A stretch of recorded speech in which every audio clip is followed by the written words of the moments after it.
When Elena Moore collapsed on that frozen sidewalk, 8 months pregnant and penniless, she didn't know the surveillance cameras belonged to the one man she'd spent 2 years trying to forget. Her ex-husband, Marco DeLuca, the most dangerous crime boss in the city. He'd divorced her to save her life. Instead, he'd destroyed it. Now, as his men carried her unconscious body into his penthouse, the baby she carried, his daughter, was about to shatter every wall he'd built between protection and love. One night would unravel 2 years of lies. One truth would ignite a war. If you're ready to dive into Elena and Marco's story of survival, secrets, and second chances, stay with me until the end. And don't forget to hit that like button and comment with your city so I can see how far this story travels. Sit. The cold bit through Elena's threadbare coat like teeth. She'd stopped feeling her fingers an hour ago, stopped feeling much of anything except the persistent ache in her lower back and the weight pressing against her ribcage. 8 months of consequence.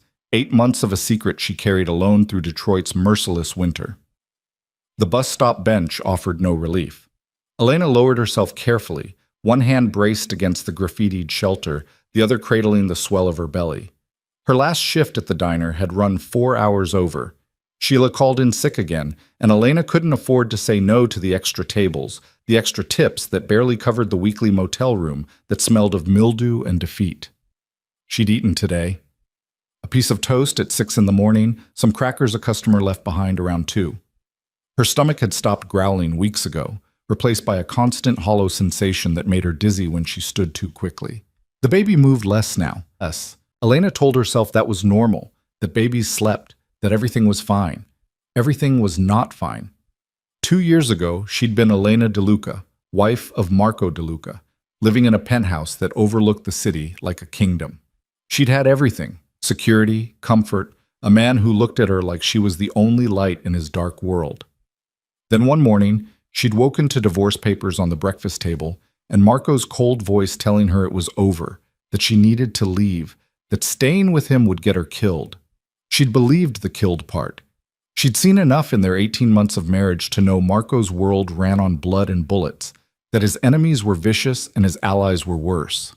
What she hadn't understood was that leaving him would be its own kind of death, slower, quieter, but just as final.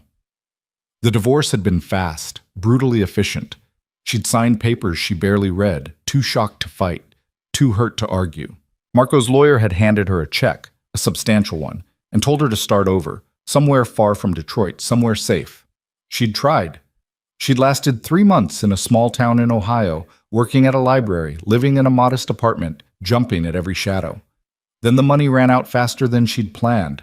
Turned out she was terrible at budgeting when she'd never had to budget before. And the isolation became suffocating.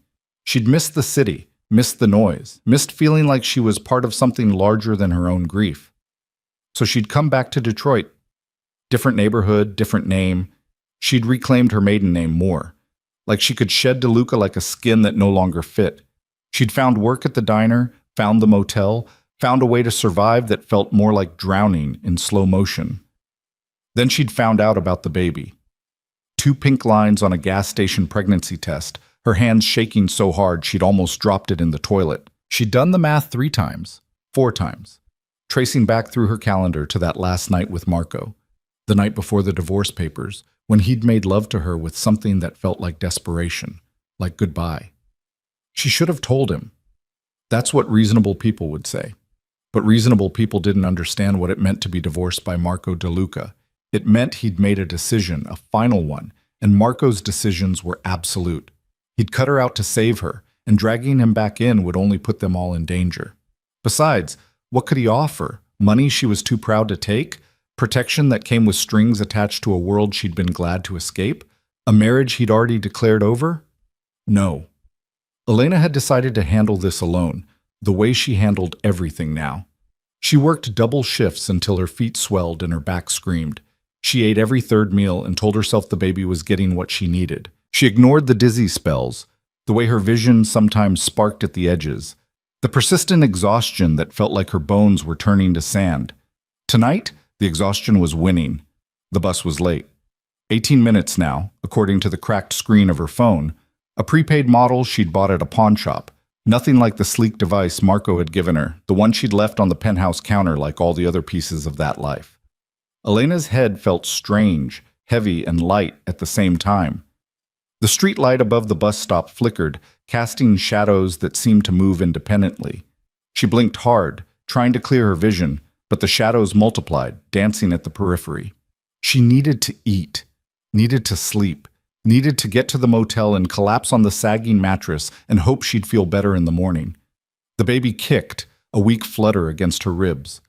Elena pressed her hand against the spot, willing strength into that tiny life. "Almost there," she whispered. "Just hang on." But she wasn't sure if she was talking to the baby or herself. The cold intensified, or maybe that was just her body giving up its fight to stay warm. Elena's teeth chattered. She pulled her coat tighter, but there wasn't enough fabric, wasn't enough of anything. The world tilted slightly, the bus stop bench sliding sideways in her vision. She gripped the edge of the seat, trying to anchor herself. A car passed, its headlights too bright, searing across her retinas. Then another. The street was busy for this time of night, or maybe she was losing time, losing her grip on the sequence of moments that connected to form something coherent. "Miss, you okay?" The voice came from far away. Elena tried to focus, tried to locate the source. A woman stood a few feet back, concern etched across her features. Older, maybe 60, with kind eyes that reminded Elena of the grandmother she'd lost in college. "I'm fine," Elena said automatically. The words came out slurred, wrong. "You don't look fine, honey. You need me to call someone?" Call someone. The concept was almost funny. There was no one to call. Her parents had died in a car accident when she was 23. She'd been an only child. Her friends, the few she'd had before Marco, had drifted away during the marriage, unable to reconcile the Elena they knew with the woman who'd married into darkness. And after the divorce, she'd been too ashamed to reach out, too proud to admit she was failing at the fresh start they'd probably assumed she'd make. "No one to call," Elena managed. "Just waiting for the bus." The woman's frown deepened. She stepped closer, and Elena saw her more clearly. The worn coat, the grocery bags clutched in both hands, the wariness of someone who'd lived in this city long enough to know when to help and when to walk away. "That bus ain't coming tonight," the woman said. "Heard it on the radio. Driver shortage. Route canceled after 9. You got another way home?" The words registered slowly, filtering through the fog in Elena's brain. No bus. No way home. The motel was 43 blocks north, a walk that would take hours she didn't have, energy that didn't exist. "I'll call a cab," Elena said, though she knew her bank account couldn't cover the fare. "You sure? You look like you're about to—" Elena didn't hear the rest. The world inverted, the ground rushing up or the sky falling down. She couldn't tell which. Her knees buckled, her hands reaching for something to catch her fall, finding only air. The impact never came. Instead, there was a strange suspension, a moment of floating, and then darkness crashed over her in a wave that drowned out sound, sight, sense. The last thing Elena registered was the baby's weak kick against her ribs and the distant, terrified voice of the older woman shouting for help. Then, nothing. The first thing Elena became aware of was warmth. It suffused her body, chasing away the bone-deep cold that had become her constant companion. She was lying on something soft, not the concrete sidewalk, not the lumpy motel mattress, but something else entirely. Clean sheets whispered against her skin. The scent in the air was familiar, achingly so, a combination of expensive cologne and something uniquely masculine that she'd spent 2 years trying to forget. No, it wasn't possible. Elena's eyes flew open. The ceiling above her was high, decorated with crown molding she'd once studied for hours while lying in bed, too content to move. The walls were the same soft gray she remembered. Through the floor-to-ceiling windows, Detroit's skyline glittered against the night sky, a view she'd know anywhere. She was in Marco's penthouse, in his bed. Panic surged through her, sharp and clarifying. Elena sat up too quickly, her vision swimming with the sudden movement. Her hand immediately went to her belly, checking, confirming. The baby was still there, still safe, still moving with those weak flutters that had become normal. But everything else was wrong. She was wearing different clothes, soft cotton, not the grease-stained uniform from the diner. Someone had changed her, cleaned her, put her in Marco's bed. The violation of it mixed with a horrible relief because she was warm and safe, and the mattress didn't smell like mildew. "You're awake." Elena's head snapped toward the voice. Marco stood in the doorway, leaning against the frame with deceptive casualness. But there was nothing casual about the way he looked at her, his dark eyes tracking every movement, every breath, with an intensity that made her feel simultaneously exposed and protected. He looked the same, older maybe, harder around the edges, but still undeniably Marco. Tall, broad-shouldered, moving with the controlled grace of a man who'd been trained to fight and trained to win. His dark hair was slightly longer than she remembered, curling at his collar. He wore a black shirt with the sleeves rolled to his elbows, revealing forearms roped with muscle and marked with scars she'd traced with her fingers in another lifetime. "What?" Elena's voice came out hoarse. She swallowed, tried again. "What happened?" "You collapsed." Marco's voice was controlled, each word measured. "At the bus stop on 7th and Monroe. My men were running surveillance in the area, routine sweep. They saw you go down, called it in. I had them bring you here." The explanation was smooth, practiced. Too smooth. Elena's mind, still sluggish, tried to work through the implications. Marco's men just happened to be running surveillance at the exact bus stop where she'd collapsed, in a city of hundreds of neighborhoods? "You've been watching me." It wasn't a question. Something flickered across Marco's face, guilt maybe, or defiance. "I've been keeping tabs, making sure you were safe." "Safe?" The word came out sharp, bitter. Elena threw back the covers, swinging her legs over the side of the bed. Her body protested the movement, but rage was an excellent motivator. "You think I'm safe? You think living in a motel that rents by the week, working myself half to death for tips, skipping meals so I can save enough for prenatal vitamins, you think that's safe?" She was standing now, though her legs trembled with the effort. Marco moved forward instinctively, reaching to steady her, but Elena jerked back from his touch. "Don't," she said. "You don't get to touch me. You don't get to pretend you care. You divorced me, Marco. You made that choice. To protect you." His voice was rough now, the control slipping. "Everything I did was to protect you." "Well, congratulations."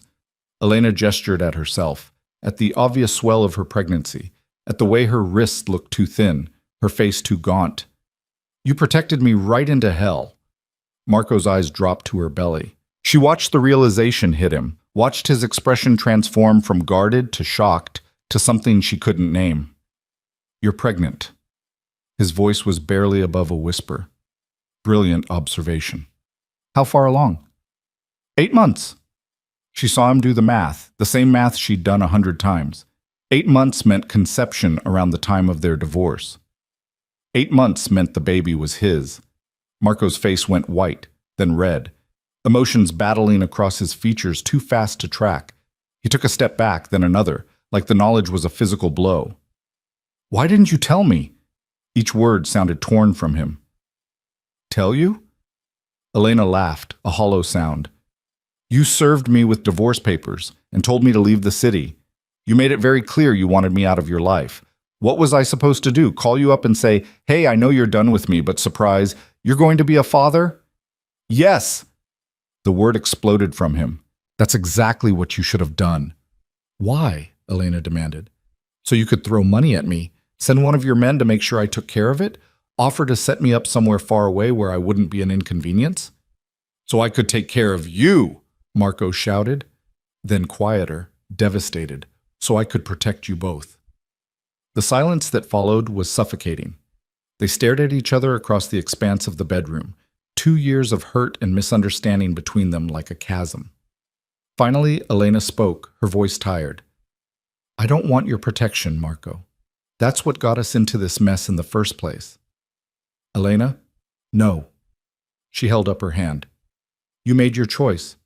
You decided I'd be better off without you, without this life. And maybe you were right. Maybe being married to you would have gotten me killed. But being divorced from you almost killed me anyway, so what was the point?" She was crying now, hot tears tracking down her cheeks. Marco moved toward her again, and this time she was too exhausted to pull away. He caught her as her knees buckled, lowering them both to the floor, cradling her against his chest while she sobbed. "I'm sorry," he murmured into her hair. "I'm so sorry. I thought I was doing the right thing. There were threats, Elena. Credible threats against you. The Vtorio family was making moves, and they'd identified you as a weakness. I thought if you were gone, if we were divorced, they'd leave you alone." "Did they?" Elena asked bitterly. "I don't know. I had men watching you, but from a distance. I knew you were working, knew you were struggling, but I thought—" His voice broke. "I thought you'd use the settlement money. I thought you'd be okay." "I was too proud to use your money," Elena said. "And it ran out anyway. Turns out I'm not very good at being poor." Marco's arms tightened around her. "You shouldn't have to be good at it. You should have called me." "I couldn't." Elena pulled back enough to look at him. "You don't understand. When you ended things, it wasn't just the marriage, it was everything. I lost myself in you, Marco. I became someone I didn't recognize. And when you threw me out, I didn't throw you out. That's what it felt like." She wiped at her tears. "It felt like you decided I wasn't worth the trouble. That keeping me safe meant getting rid of me." Marco's jaw clenched. "It was the hardest thing I've ever done. Walking away from you nearly destroyed me." "Then why did you do it?" "Because loving you was selfish." The words came out raw, honest. "My world is violent, Elena. People die. The families I do business with, the enemies I've made, they don't follow rules. They would have used you to get to me. They would have hurt you in ways I can't even say out loud. And I couldn't—" His voice cracked. "I couldn't watch that happen. I couldn't be the reason you suffered." Elena studied his face, seeing the truth in every line. Marco had always been good at hiding his emotions, at presenting the cold, controlled exterior that made him dangerous. But right now he was laid bare, and what she saw there was pain that matched her own. "So instead you let me suffer alone," she said quietly. The accusation hung between them. Marco closed his eyes, his face contorting with something that looked like agony. "I didn't know about the baby," he said finally. "I swear to you, Elena, if I'd known—" "What? What would you have done differently?" He opened his eyes, and the intensity in them stole her breath. "Everything. I would have done everything differently." A knock on the door interrupted them. Marco's expression immediately shuddered, the vulnerability disappearing behind the mask Elena knew so well. "What?" he called out, his voice sharp. The door opened to reveal a man Elena recognized, Vincent, Marco's second in command. He was shorter than Marco, stocky, with cold blue eyes that had always made her nervous. He nodded at Elena with what might have been respect, then focused on Marco. "We've got a situation," Vincent said.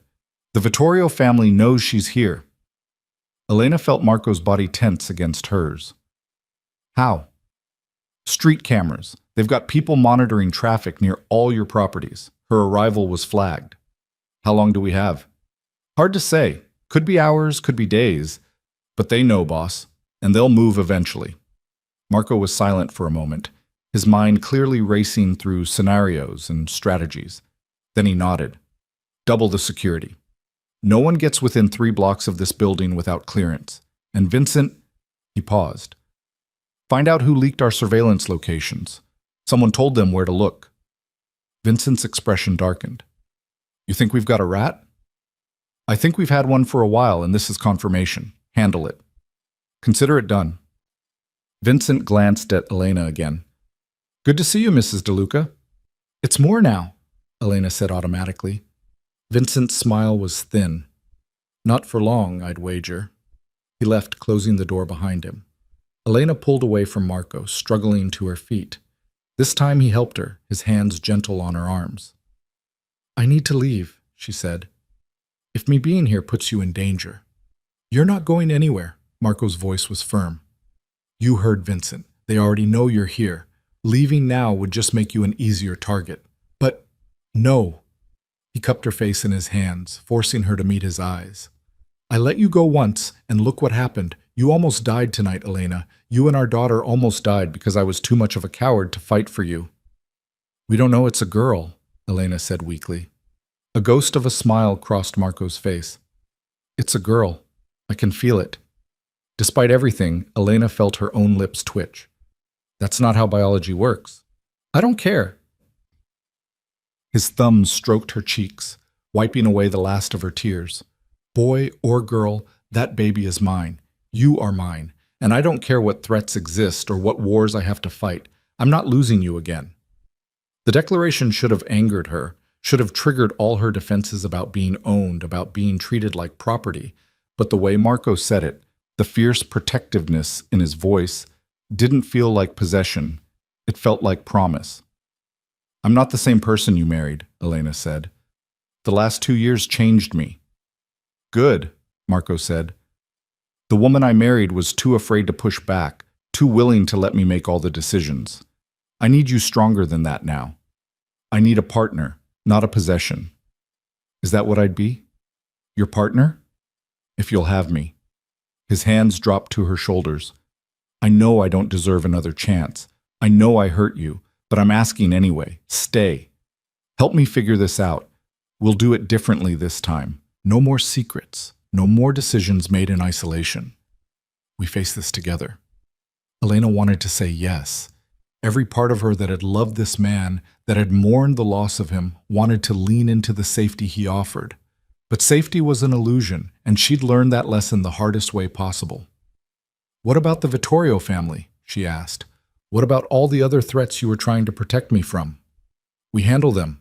Marco's voice was cold now, dangerous. Together. You learn to protect yourself. I teach you how this world works.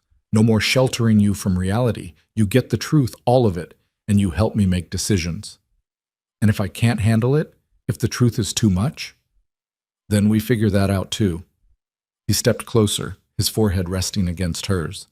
But I don't think you'll break, Elena. I think you're stronger than either of us realized.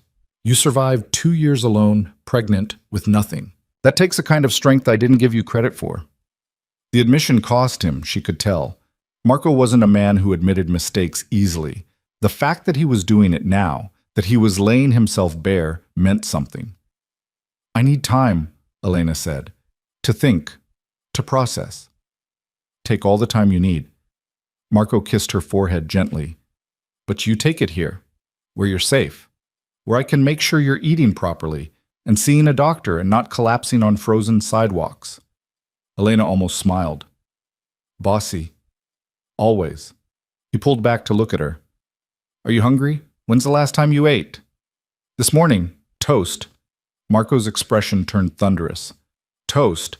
You're 8 months pregnant, and you've had toast. It's what I could afford. That ends now. He guided her back to the bed, settling her against the pillows with a gentleness that contradicted his obvious fury. You stay here.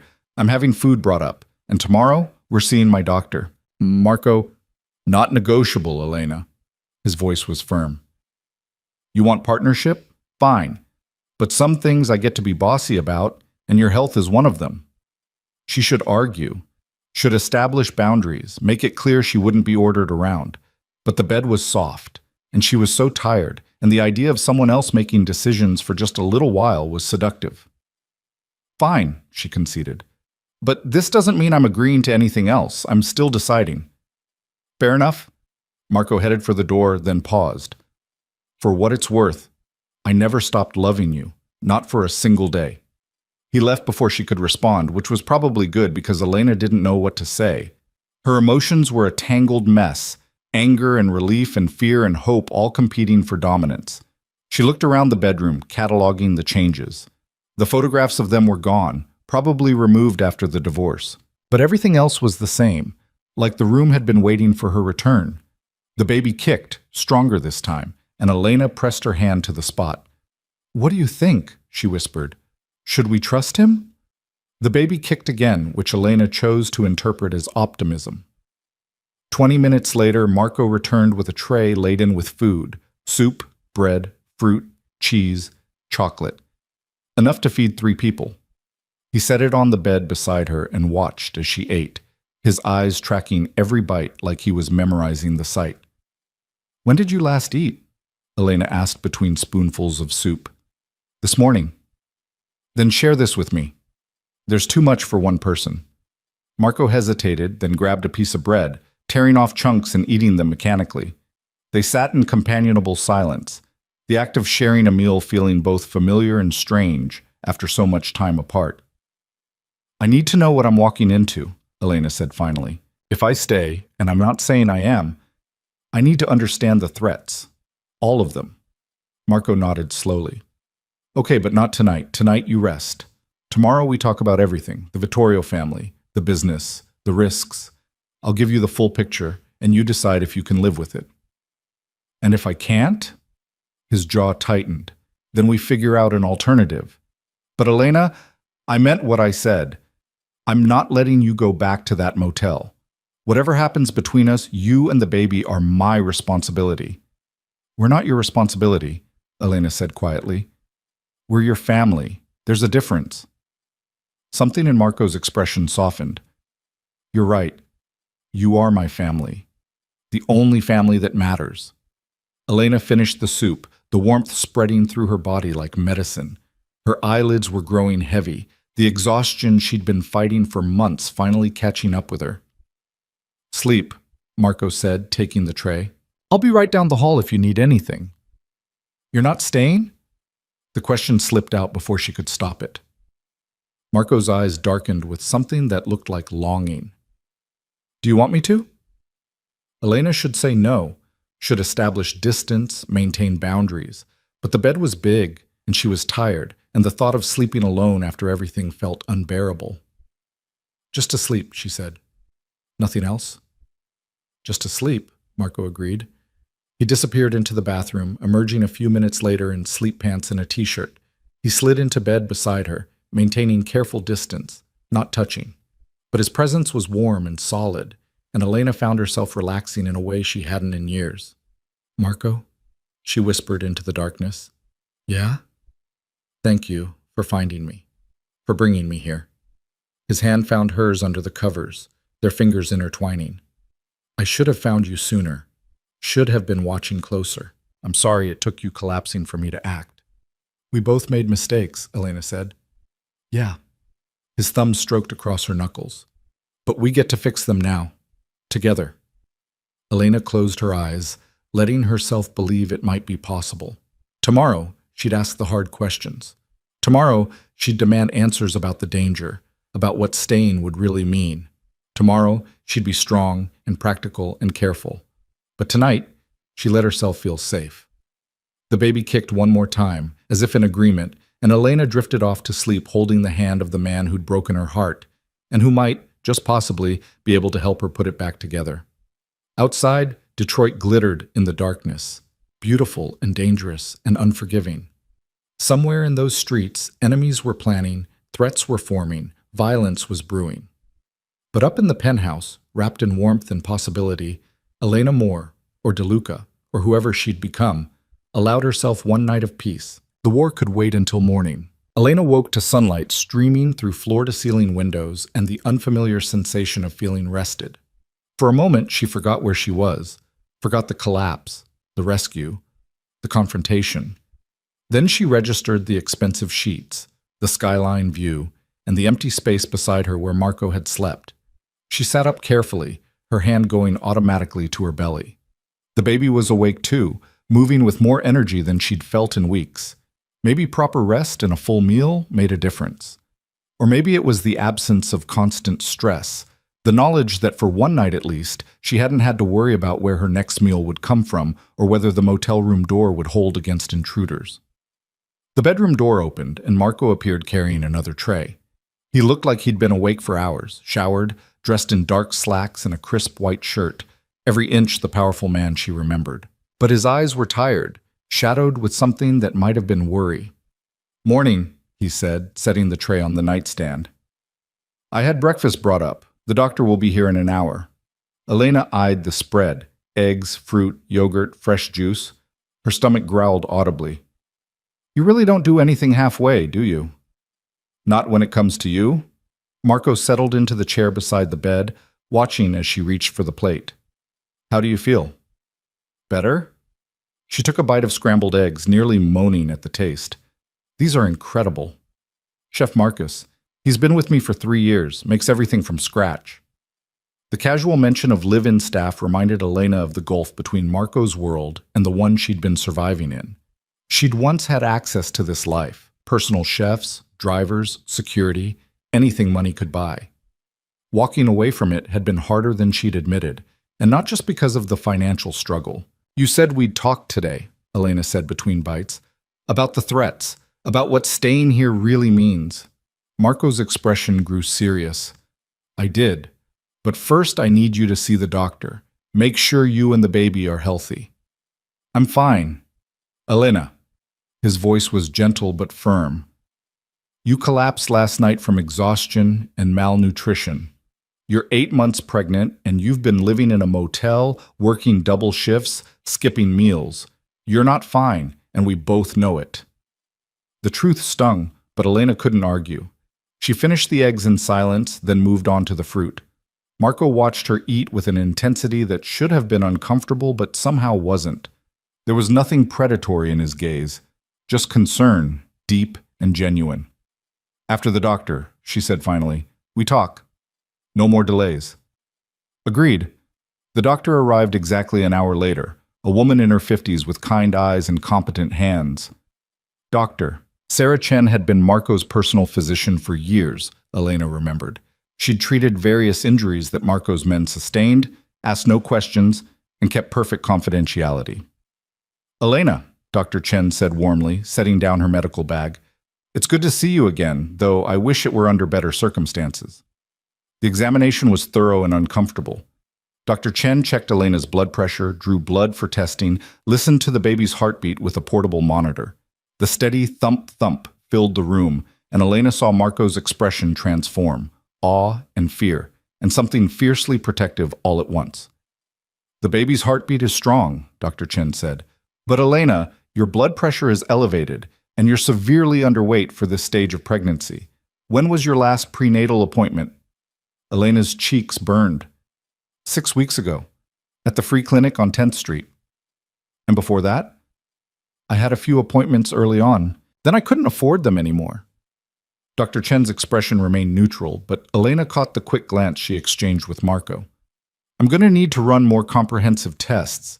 Blood work, ultrasound, possibly more depending on what we find.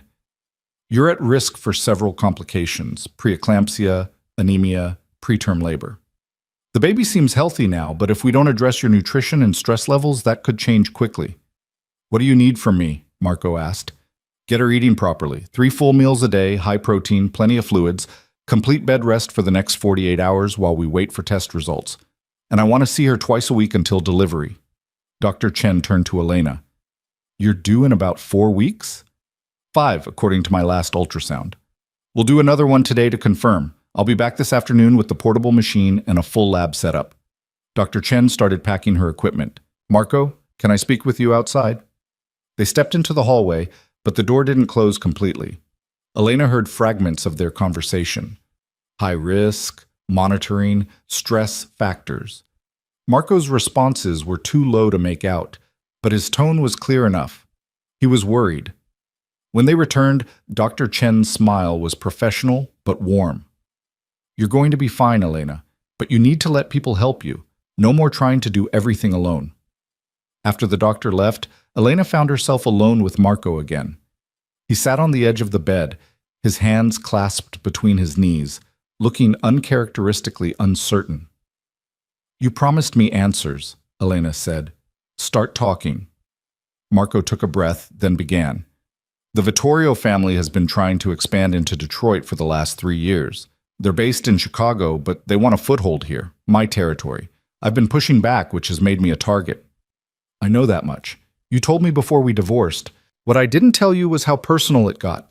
Giovanni Vtorio, the family head, he doesn't just want my business. He wants to humiliate me, break me. 2 years ago, his men started surveillance on you. They documented everywhere you went, everyone you talked to. They were building a profile, looking for weaknesses. Elena's blood ran cold. How do you know? Because I have people inside his organization, and because one of his lieutenants got drunk at a card game and bragged about it. Marco's jaw tightened. They had plans, Elena. Detailed plans about how they'd use you against me. Kidnapping was the least of it. So you divorced me to take away their leverage. Yes. I thought if you weren't my wife anymore, if you were publicly separated from me, they'd lose interest. He laughed bitterly. I was wrong. Giovanni doesn't forget. And when his surveillance picked up your return to Detroit 6 months ago, he started watching you again. Elena's hands trembled. Why didn't they make a move? Because I had men watching you too. Not close enough to interfere with your life, but close enough to intervene if anyone tried something. There have been 3 attempts in the last 6 months, all stopped before they got anywhere near you. 3? Elena couldn't finish the sentence. She'd been walking around the city completely unaware that she was being hunted, that violence had been circling her like sharks. I'm sorry, Marco said quietly. I know this is a lot. You think? Elena's voice came out sharp. You're telling me that for the last 6 months, while I've been struggling to survive, there have been people trying to kidnap me? And you knew about it and didn't tell me? What would you have had me do? Show up at your motel and say, hey, I know we're divorced, but you're still in danger because of me? You would have run, and then I couldn't have protected you at all. He was right, which made it worse. Elena stood pacing the length of the bedroom, her mind racing. What happens now? They know I'm here. You said that last night.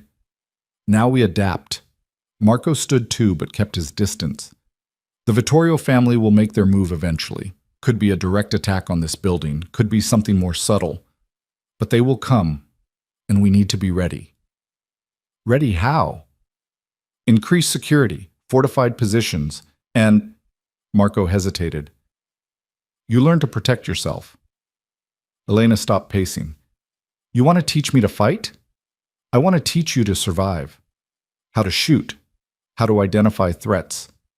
How to think tactically. You're right that you can't just rely on my protection. You need to be able to protect yourself and our daughter. The idea should have been terrifying. Instead, Elena felt something close to relief. For 2 years, she'd been helpless, dependent on luck and the kindness of strangers. The thought of having agency, of being an active participant in her own safety, was intoxicating. When do we start? Marco's eyebrows rose. You're serious? You said you wanted a partner, not a possession. Partners pull their weight. So teach me. A slow smile spread across Marco's face, the first genuine smile she'd seen from him since her return. After the baby comes. Dr. Chen would kill me if I tried to train you now. But after, yes, I'll teach you everything. And in the meantime, you stay here where it's secure. You eat, you rest, you let your body heal. The baby needs you healthy. Elena wanted to argue, to assert her independence, but the exhaustion was creeping back, reminding her that she wasn't at full strength. Fine, but I want to know everything that's happening. No more keeping me in the dark to protect me. Deal. Marco crossed to her, close enough that she could feel his body heat. There's something else we need to discuss. What? Us. His hand came up to cup her cheek. I meant what I said last night. I never stopped loving you. These 2 years have been hell without you. Elena's breath caught. Marco, I'm not asking you to make a decision right now. I know I hurt you. I know trust doesn't come back overnight. But I need you to know that if you'll have me, I want to fix this. I want our family back. The word family did something to Elena's chest, squeezing tight. She'd been alone for so long, making every decision by herself, carrying every burden solo. The idea of sharing that weight was seductive and terrifying in equal measure. I don't know if we can go back, she said honestly. Too much has happened. Then we don't go back. We go forward. Marco's thumb stroked her cheekbone. We build something new. Better than before, because this time we're both going in with our eyes open. And if the Vtorio family kills one of us, they won't. The certainty in his voice was absolute. I won't let that happen. Elena wanted to believe him, wanted to trust that love and determination could overcome the violence that surrounded Marco's life. But she'd seen too much, lost too much, to accept easy promises. I need time, she said again. I know. Marco leaned down, pressing his forehead to hers. Take all the time you need. I'll be here. The moment broke when Elena's phone rang, the cheap prepaid model she'd been using. She pulled away from Marco, digging it out of her purse. The number was unfamiliar. Hello? Elena Moore? The voice was male, smooth, with a faint Italian accent. Who is this? My name is Giovanni Vtorio. I believe you know who I am. Elena's blood turned to ice. Her eyes shot to Marco, who'd gone completely still, his expression transforming into something cold and deadly. How did you get this number? Elena demanded. I have resources, Mrs. DeLuca, or should I call you Mrs. Moore? The divorce was so sudden, it's hard to keep track. Giovanni's laugh was cultured, amused. I'm calling to extend an invitation. I'm not interested. Oh, but I think you will be. You see, I know about the baby. Congratulations, by the way. A daughter, if my sources are correct. How wonderful for you and Marco. Elena's hand instinctively went to her belly. Stay away from my child. That's entirely up to you, my dear. You see, Marco and I have been at odds for quite some time. Business disagreements, territorial disputes, these things happen in our line of work. But they don't have to be permanent. Marco was moving now, gesturing urgently. Vincent appeared in the doorway and Marco mouthed instructions too fast for Elena to follow. Vincent nodded and disappeared. What do you want? Elena asked. A meeting. You, me, civilized conversation. No Marco, no bodyguards, just two people talking about the future. And if I refuse? Then the future becomes very uncertain. Accidents happen, Elena, especially to pregnant women living in unsafe neighborhoods. Oh wait, you're not in that motel anymore, are you? No, you're back with Marco. How romantic. The threat was clear despite the pleasant tone. Elena's grip tightened on the phone. If you hurt me, Marco will destroy you. Perhaps, but not before I destroy what he loves. That's how these games work. Giovanni paused. Meet with me. Tomorrow, noon, at the Bellevue Cafe on 5th Street. It's public, neutral ground. We talk, and maybe we find a way to end this without bloodshed. I'm not making deals without Marco. Then your daughter grows up in a war zone. Is that what you want? Giovanni's voice hardened. I'm offering you a chance to end this peacefully. Take it or don't. But the offer expires in 24 hours. After that, I handle things my way. The line went dead. Elena lowered the phone, her whole body shaking. Marco was there immediately, taking the phone from her trembling hands, wrapping her in his arms. What did he say? Marco's voice was dangerous. Controlled fury barely leashed. Elena told him everything, word for word. She felt Marco's body tense with each sentence, his rage building like a physical force. You're not going, he said flatly. He said, I don't care what he said. It's a trap, Elena. He wants to get you alone so he can use you against me. I won't let that happen. And if he follows through on his threats, then we deal with it. But you don't walk into his trap. Vincent reappeared with two other men Elena didn't recognize. We traced the call. Came from a burner phone already destroyed. But we've got surveillance footage from the area, Vtorio's penthouse downtown. He made the call himself. Marco nodded grimly. Increase security on all my properties. I want eyes on every entrance, every exit. And get me everything we have on the Bellevue Cafe. Blueprints, ownership records, who frequents it.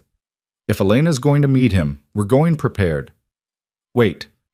Elena pulled away from Marco. You just said I'm not going. You're not going alone. But if we decline, Vtorio escalates.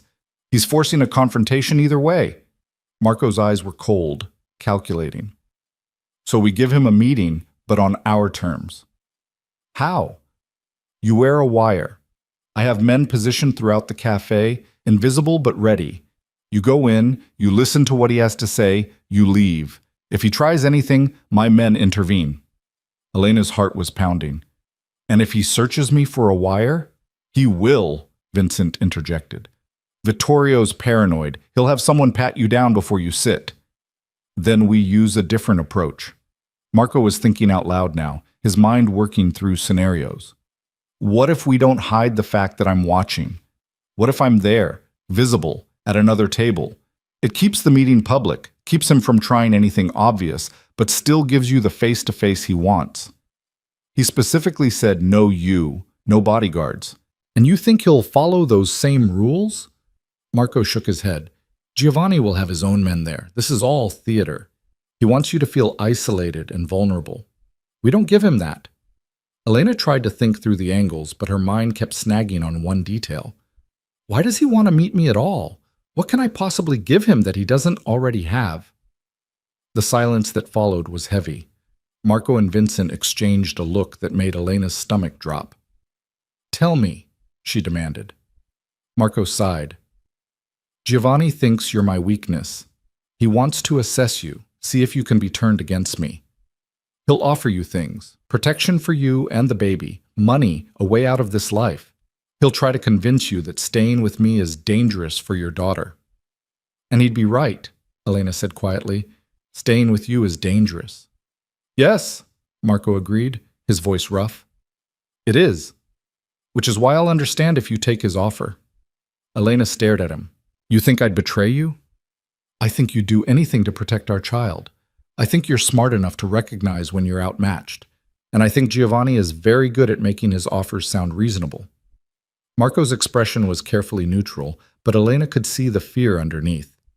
If you want out, Elena, I won't stop you. I'll set you up somewhere safe, somewhere far from all of this. You and the baby will want for nothing. That's what you did last time. How did that work out? Not well, Marco admitted, but at least you were alive. Elena moved closer to him, close enough to see the lines of stress around his eyes, the tension in his jaw. I'm not leaving, not because I'm afraid of Vtorio, and not because I think your protection is better than his. I'm staying because this is my fight too now. He threatened my daughter. That makes it personal. Something fierce and possessive flared in Marco's eyes. You don't know what you're saying. Giovanni's methods. Then tell me. Show me. Stop trying to protect me from information and trust that I can handle it. Elena grabbed his hand, pressing it to her belly where the baby was kicking. She's going to grow up in this world whether we like it or not. The only question is whether I'm prepared to protect her or whether I'm another liability you have to worry about. Marco was quiet for a long moment, his hand warm against her stomach. When he spoke, his voice was low. You were never a liability. You were the one thing I couldn't afford to lose. Then stop treating me like I'm fragile. I'm not the same woman you married, Marco. The last 2 years taught me how to survive. Now you need to teach me how to fight. Vincent cleared his throat.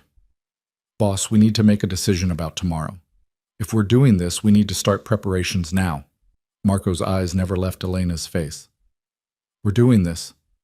Elena meets with Vtorio, but I'm there, visible. Let him know that if he wants to play games, we play together. He turned to Vincent. Get me 20 men. Best we have. I want that cafe locked down tight. No one gets in or out without us knowing. What about the meeting itself? Elena asked. What do I say to him? You listen. Let him make his pitch, whatever it is. Don't agree to anything. Don't make promises.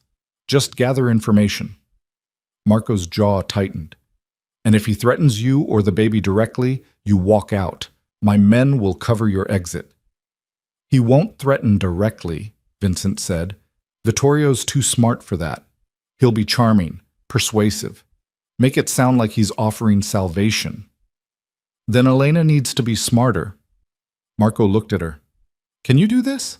Can you sit across from a man who wants to use you and keep your composure? Elena thought about the last 2 years.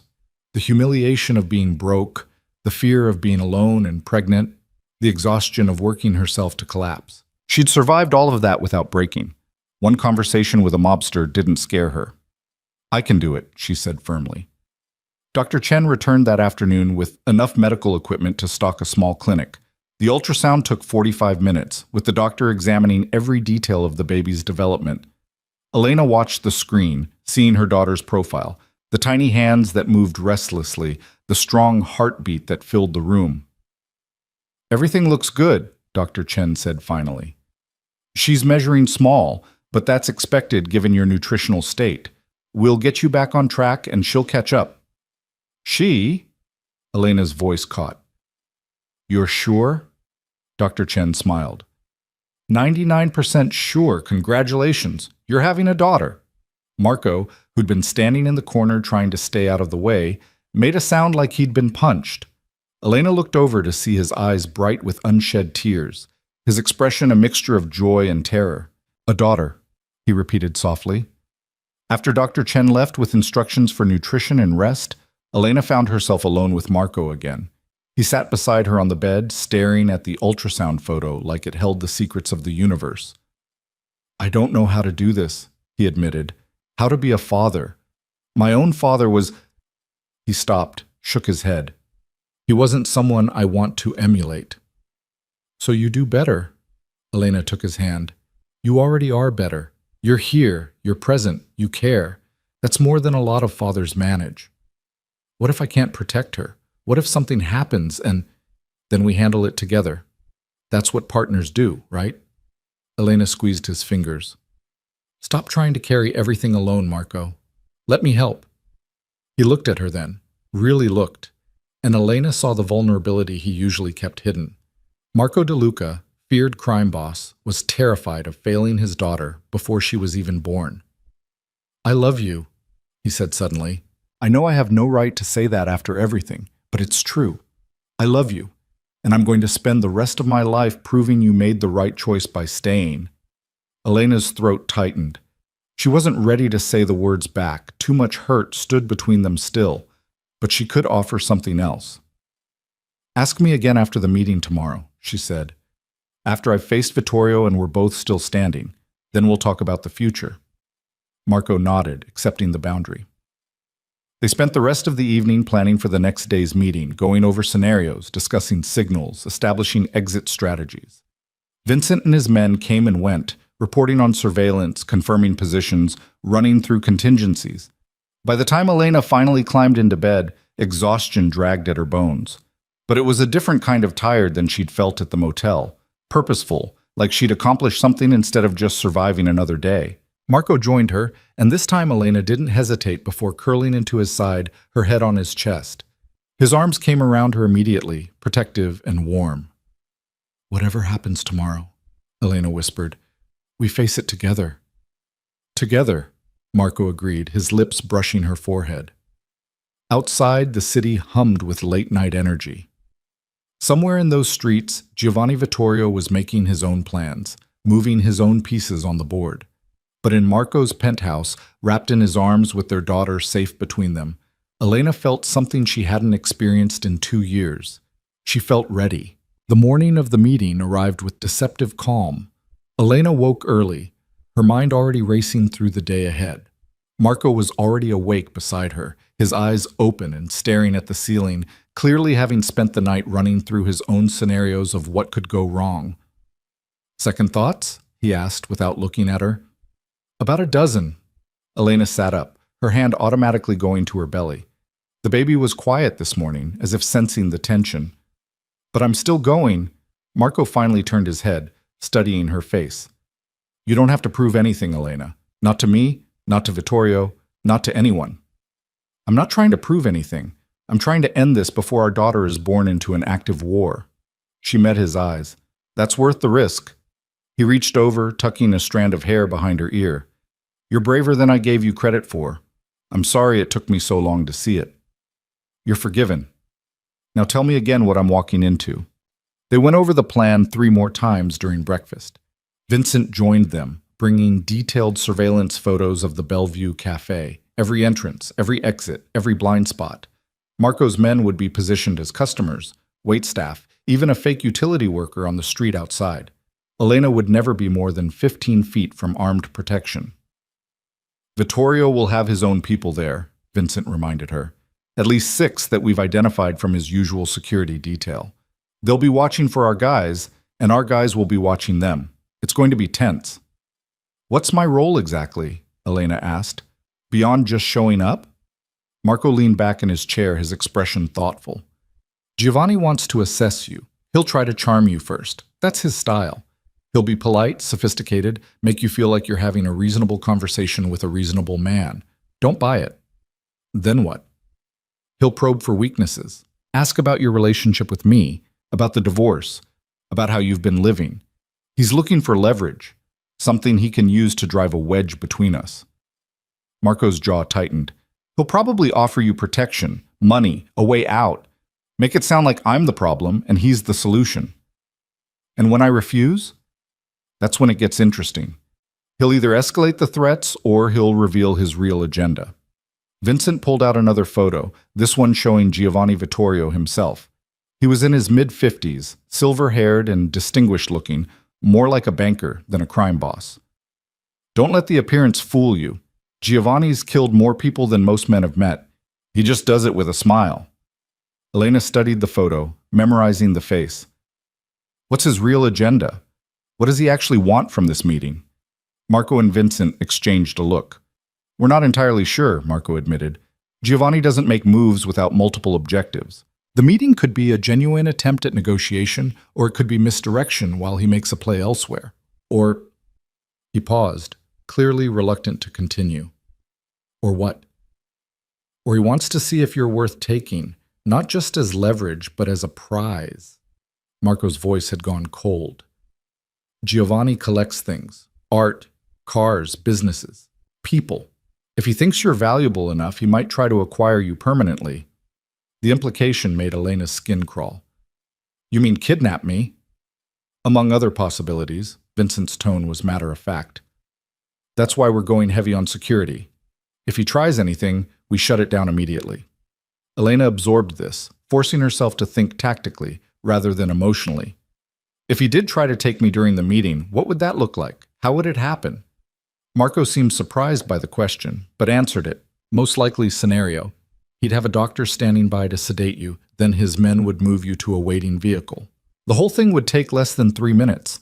By the time my men realized what was happening and fought through his security, you'd be gone. So we need a signal. Something I can do to alert your guys if I sense that's about to happen. You leave, Marco said flatly. You feel threatened, you stand up and walk out. No warnings, no second chances. And if he blocks my exit? Vincent answered this time. Then you hit the floor, drop straight down, cover your head. Our guys will move in with lethal force, and you stay down until one of us tells you it's clear. The clinical discussion of violence should have frightened Elena. Instead, she felt oddly calm. This was the reality of Marco's world, and if she was going to be part of it, she needed to understand the rules. They spent the next 2 hours preparing. Marco insisted Elena wear a specific outfit, a loose-fitting dress that concealed her pregnancy somewhat, comfortable shoes she could run in if necessary, and a coat with reinforced lining that offered minimal protection against blades. He also gave her a small device that looked like a compact mirror. Emergency beacon, he explained, demonstrating how to open it. You flip this open, it sends an immediate alert to every one of my men in the area. Use it only if you're in serious trouble. It'll trigger an aggressive response. Elena tucked the compact into her purse alongside the cheap phone Vtorio had called. She felt like she was preparing for battle, which she supposed she was. Just a different kind than she'd ever imagined fighting. At 11:30, they left for the cafe. Marco rode with her in the back of the armored SUV, Vincent driving with 2 more men in the front seat. The vehicle behind them carried another 6 members of Marco's security team. The drive took only 15 minutes, but it felt like hours. Remember, Marco said as they approached the cafe, you're in control of this meeting, not him. You decide when it ends, you decide what information he gets. Don't let him make you feel cornered. I won't. Elena's voice was steady despite the adrenaline coursing through her system. The Bellevue Cafe occupied a corner building in Detroit's financial district, all glass windows and upscale ambiance. Through the windows, Elena could see it was moderately busy, the lunch crowd just beginning to filter in. Marco's men were already in position, she knew, though she couldn't identify them from outside. The SUV pulled to the curb. Vincent got out first, scanning the street with professional efficiency. Then he opened Elena's door, offering his hand to help her out. Marco followed, his presence immediately drawing attention from passers-by. He was too well known in Detroit to move unnoticed. I'll be at the table by the window, Marco said quietly, his hand at the small of Elena's back. You'll be able to see me the entire time. If you need me, I know. Elena touched his face briefly, a gesture of reassurance. I'll be fine. They entered the cafe together. Immediately, Elena spotted Giovanni Vtorio sitting at a corner booth, watching them with an expression of amused interest. He was exactly as his photos suggested, impeccably dressed in a charcoal suit, silver hair perfectly styled, an air of cultured sophistication that made him seem out of place in Detroit's grittier reality. He stood as they approached, his smile warm and welcoming. "Elena, thank you for coming. And Marco, I didn't expect to see you here." "Didn't you?" Marco's voice was flat. "I think we both know that's a lie, Giovanni." Giovanni's smile widened. "Fair enough. I appreciate honesty. Please, Elena, sit. Marco, I trust you'll give us some privacy for our conversation?" "I'll be right over there." Marco gestured to the window table, then fixed Giovanni with a hard stare. "And Giovanni? My men are everywhere. You know that, right?" "Of course. As are mine." Giovanni's tone was pleasant. "Shall we all try very hard not to start a war in a public cafe? Think of the other customers." Marco's jaw tightened, but he nodded. He caught Elena's eye once more, a silent question in his gaze. Elena nodded back. She was ready. Then Marco walked to the window table and sat, positioning himself so he had a clear view of Elena's booth. Elena slid into the seat across from Giovanni, very aware of the two large men standing a respectful distance away, his security. Up close, Vtorio was even more polished than his photos suggested. He had the kind of charisma that came from decades of manipulating people, of reading them and knowing exactly what to say. "You're even more beautiful than my reports suggested," Giovanni said, signaling a waiter. "Would you like something to drink? Eat? The food here is excellent." "Water is fine." Giovanni ordered sparkling water for both of them, then settled back in his seat, studying Elena with open curiosity. "You've had quite a journey these past 2 years, from penthouse to poverty and back again. That must have been difficult." "You had me followed." "Of course I did. You're connected to Marco De Luca. That makes you relevant to my interests." Giovanni's smile didn't waver. "I know about the motel, the diner job, the struggle to make ends meet. I know you came back to Detroit 6 months ago despite having enough money to start over somewhere safer. That suggests either remarkable courage or remarkable foolishness. Maybe both." "Indeed." The waiter brought their water, and Giovanni waited until he'd left before continuing. "I also know about the baby. Congratulations." "A daughter, I understand." Elena's hand moved protectively to her belly. "Stay away from my child." "I have no intention of harming your child, Elena. Quite the opposite, actually." Giovanni leaned forward, his expression earnest. "I'm a father myself. 3 daughters, all grown now. I understand the instinct to protect them at all costs." "Then you understand why I'm not interested in whatever you're offering." "But you don't know what I'm offering yet." Giovanni took a sip of water. "Hear me out. That's all I ask. 5 minutes of your time, and then you can make an informed decision." Elena glanced toward Marco's table. He was watching them intently, his body language radiating barely controlled tension. She could see Vincent at another table, pretending to read a newspaper. 2 more of Marco's men sat at the counter. The cafe felt like a powder keg waiting for a spark. 5 minutes, Elena agreed. Giovanni nodded, pleased. Marco De Luca is a dangerous man. You know this already. You've seen his world, lived in it. What you may not fully appreciate is just how dangerous that world is becoming. The old rules, the old agreements that kept our various organizations from open warfare, those are breaking down. Territory disputes that would have been settled through negotiation 20 years ago now end in bloodshed. Marco is at the center of several of these conflicts, including with you. Including with me, yes. Marco controls access to the ports, to certain distribution networks I need for my business. He's refused every reasonable offer I've made to share those resources. Instead, he's chosen confrontation. Giovanni's expression grew serious.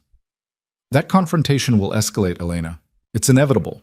And when it does, people close to Marco will be caught in the crossfire. Is that a threat? It's a prediction based on 30 years in this business. I don't have to threaten you. Reality will do that for me. Giovanni paused as the waiter returned to take their lunch order. Elena declined food, but Giovanni ordered a salad with casual confidence. Once they were alone again, he continued. I'm offering you an alternative. You and your daughter, protected completely. A generous financial arrangement, a home, anywhere you choose, Security that doesn't depend on Marco's continued survival. All you have to do is walk away. And in return, you provide me with information about Marco's operations. Nothing that would get him killed. I'm not asking you to betray him to that degree. Just enough intelligence to give me leverage in negotiations. Help me force him to the table rather than to war. Elena let the offer sit between them, considering it from all angles. On the surface, it seemed almost reasonable. Giovanni was framing himself as the peacemaker, offering her safety while claiming he wanted to avoid violence. But underneath the polished presentation, the real ask was clear. He wanted her to spy on Marco, to betray the man she'd loved, to sell out her daughter's father. "You think I'd trust you to keep your word?" Elena asked. "I think you're smart enough to recognize that my word is backed by self-interest.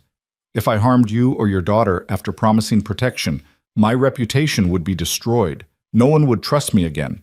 I've built my organization on being a man who honors his agreements." Giovanni smiled. "Unlike Marco, who divorced you to protect you and then let you struggle in poverty for 2 years. The barb hit its target. Elena felt the old hurt flare, the memory of waking up to those divorce papers, of feeling discarded and worthless. Giovanni was good at this. He'd found the wound and was probing it expertly. "Marco made mistakes," Elena said carefully, "but at least his mistakes came from a genuine desire to keep me safe." "What's your motivation, Giovanni? Really?" "Profit. Expansion. The same things that motivate any businessman." He leaned back, his expression candid. "I don't pretend to be altruistic, Elena. I want what Marco has, and I'm willing to pay you well to help me get it.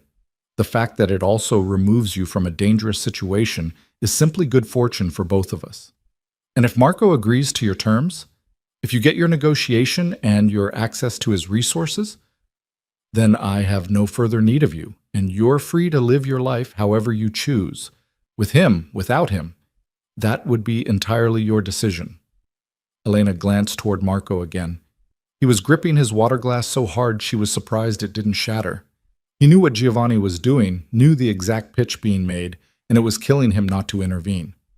"I need to use the restroom," Elena said suddenly.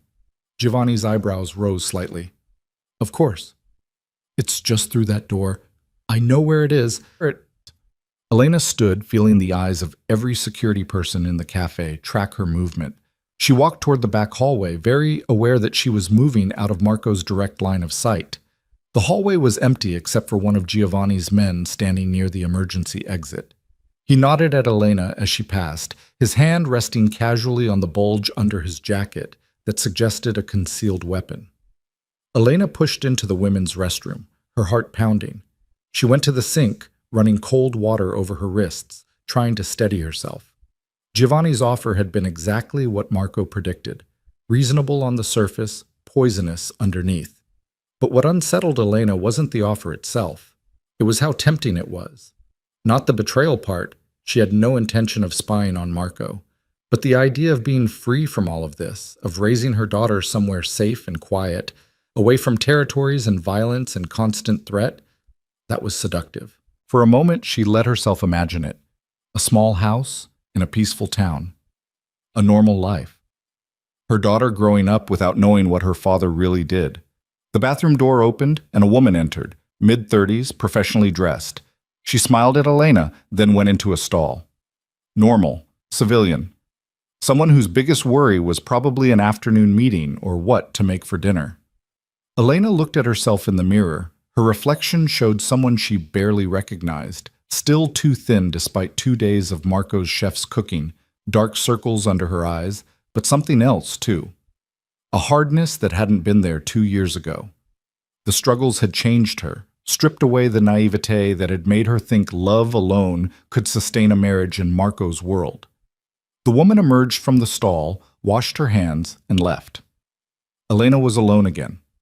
She pulled out her phone, not the burner Vtorio had called, but Marco's gift that she'd started carrying again. She typed out a quick message. "I'm okay. Almost done here." She hit send, knowing Marco would get it immediately. His response came within seconds. "Take your time. I love you." 3 words that shouldn't have meant everything, but somehow did. Elena tucked the phone away and returned to the dining room. Giovanni was eating his salad when she slid back into the booth. "Feel better?" he asked. Much. Thank you for your patience. Of course. He set down his fork, giving her his full attention. Have you given any thought to my proposal? I have, Elena said, and my answer is no. Giovanni's expression didn't change, but something flickered in his eyes, disappointment maybe, or anger quickly suppressed. May I ask why? Because you're asking me to betray my daughter's father. Because you're positioning yourself as the reasonable one when you're the aggressor in this conflict. And because, Elena leaned forward, her voice dropping, I don't believe for a second that you'd let me walk away peacefully once you got what you wanted. You'd always have leverage over me, always have a reason to pull me back in. That's not freedom. That's just a different kind of cage. You're very perceptive. Giovanni's smile returned, but it was colder now.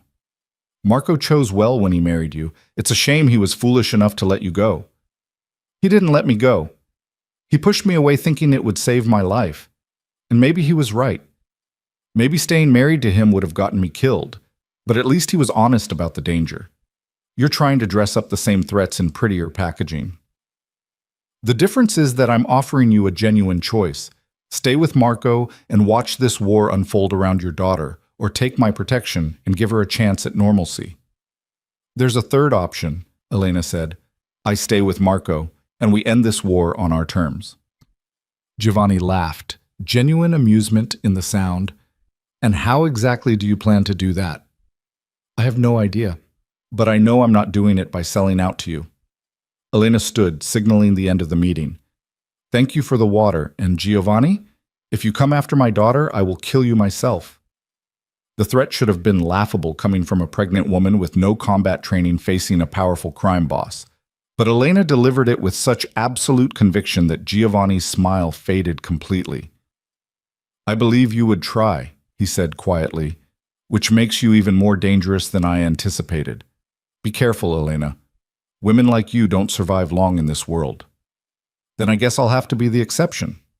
Elena turned and walked toward Marco's table. She felt Giovanni's eyes on her back, felt the tension in the room ratchet up as every armed man recognized the meeting was over. Marco stood as she approached, his expression a mixture of relief and barely controlled fury. We're leaving, he said, loud enough for Giovanni to hear. Agreed. Vincent appeared at Elena's elbow, subtly positioning himself between her and Giovanni's line of sight. They moved as a unit toward the door, Marco in front, Vincent beside Elena, the other security men falling into formation. Through the cafe window, Elena could see the armored SUV pulling up to the curb. They were 10 feet from the exit when Giovanni's voice rang out. Elena, one more thing. She should have kept walking. Marco's hand on her arm suggested he thought so too, but something in Giovanni's tone made her pause. She turned back. Giovanni had stood and was now moving toward them, his own security flanking him. The entire cafe had gone silent, every customer aware that something significant was happening, even if they didn't understand what. I made you an offer in good faith, Giovanni said, his voice carrying across the room. You rejected it. That's your right. But understand this. I gave you a chance to choose peace. What happens next is on you. Is that another threat? Elena asked. It's a promise. The war is coming, and when it arrives, I won't show mercy to anyone on Marco's side. Not to his men, not to his businesses, Giovanni paused meaningfully, and not to his family. Marco moved so fast, Elena barely registered it.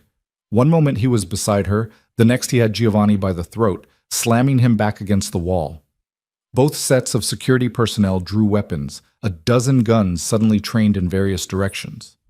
You threaten my family again, Marco hissed, his face inches from Giovanni's, and I will burn your entire organization to the ground. I will kill everyone you love, destroy everything you've built, and make sure your name becomes a cautionary tale. Do you understand me? Giovanni's face was turning red from lack of oxygen, but he managed a strained smile. Proving my point about how dangerous you are. But yes, Marco, message received. Marco released him with a shove. Giovanni stumbled back, his security moving to steady him while keeping their weapons trained on Marco's men. We're done here, Marco said, his voice like ice. He took Elena's arm, gentler now, and they turned toward the exit. This time, no one stopped them. The SUV ride back to the penthouse was silent and tense. Marco sat rigid beside Elena, his hands clenched into fists, breathing hard like he'd just run a marathon. Vincent drove with professional focus, but even he seemed shaken by how close they'd come to open warfare in a public cafe. "That was stupid," Vincent finally said, grabbing him like that. "You gave him exactly what he wanted, proof that you're volatile, that Elena's your trigger point." "I don't care." Marco's voice was rough. "He threatened my daughter." "He was going to threaten her anyway. Now he knows for certain that she's your weakness." Vincent's eyes met Marco's in the rearview mirror. "We need to move up our timeline. Whatever plans we had for dealing with Vtorio, we accelerate them." Elena found her voice. "What timeline? What plans?" Marco turned to her, and she saw something in his expression that made her stomach drop. "We've been building a case against Giovanni for the past year. Evidence of his operations, witnesses willing to testify, connections to legitimate law enforcement who are tired of his organization operating with impunity. We were going to move in 6 months after the baby was born and you were recovered. But Vincent's right. We need to act now." "A case? You mean legal action?" Elena couldn't hide her surprise. "I thought your world didn't work that way." "It usually doesn't, but Giovanni's been getting careless, expanding too fast. He's made enemies in places that matter. Federal prosecutors, judges, politicians he's tried to buy who don't stay bought. We've been collecting everything they need to take him down permanently." Marco's expression was grim. "The problem is that it takes time to build a prosecution that will stick. Time we may not have anymore. Because he'll move first." "Yes." Elena processed this, her mind racing. "So what do we do? How do we protect ourselves while you're building your case?" "We go on lockdown. The penthouse becomes a fortress. You don't leave. I limit my movements. We bring everything we need inside." Marco's hand found hers. "It's not ideal, but—" "No." Elena interrupted him. "We're not going back to that pattern. You hiding me away, making decisions alone, treating me like I'm too fragile to handle reality." "Elena, this is different. Giovanni just declared war in front of witnesses. He'll move against us soon, probably within days." "Then we move first." Elena squeezed his hand. "You said you had evidence. How close are you to having enough to move on him?" Vincent answered. 3 weeks. Maybe 4. We need to secure testimony from 2 more witnesses, both of whom are nervous about coming forward. So we secure them. What do they need? Protection? Money? Assurance that Giovanni can't retaliate? All of the above. Marco was looking at her strangely. "What are you thinking?" "I'm thinking that Giovanni made a mistake today. He assumed I'd be scared, that threatening our daughter would make me want to hide, but it had the opposite effect." Elena felt a cold clarity settling over her. "He wants a war? Then we give him one. But we fight smart.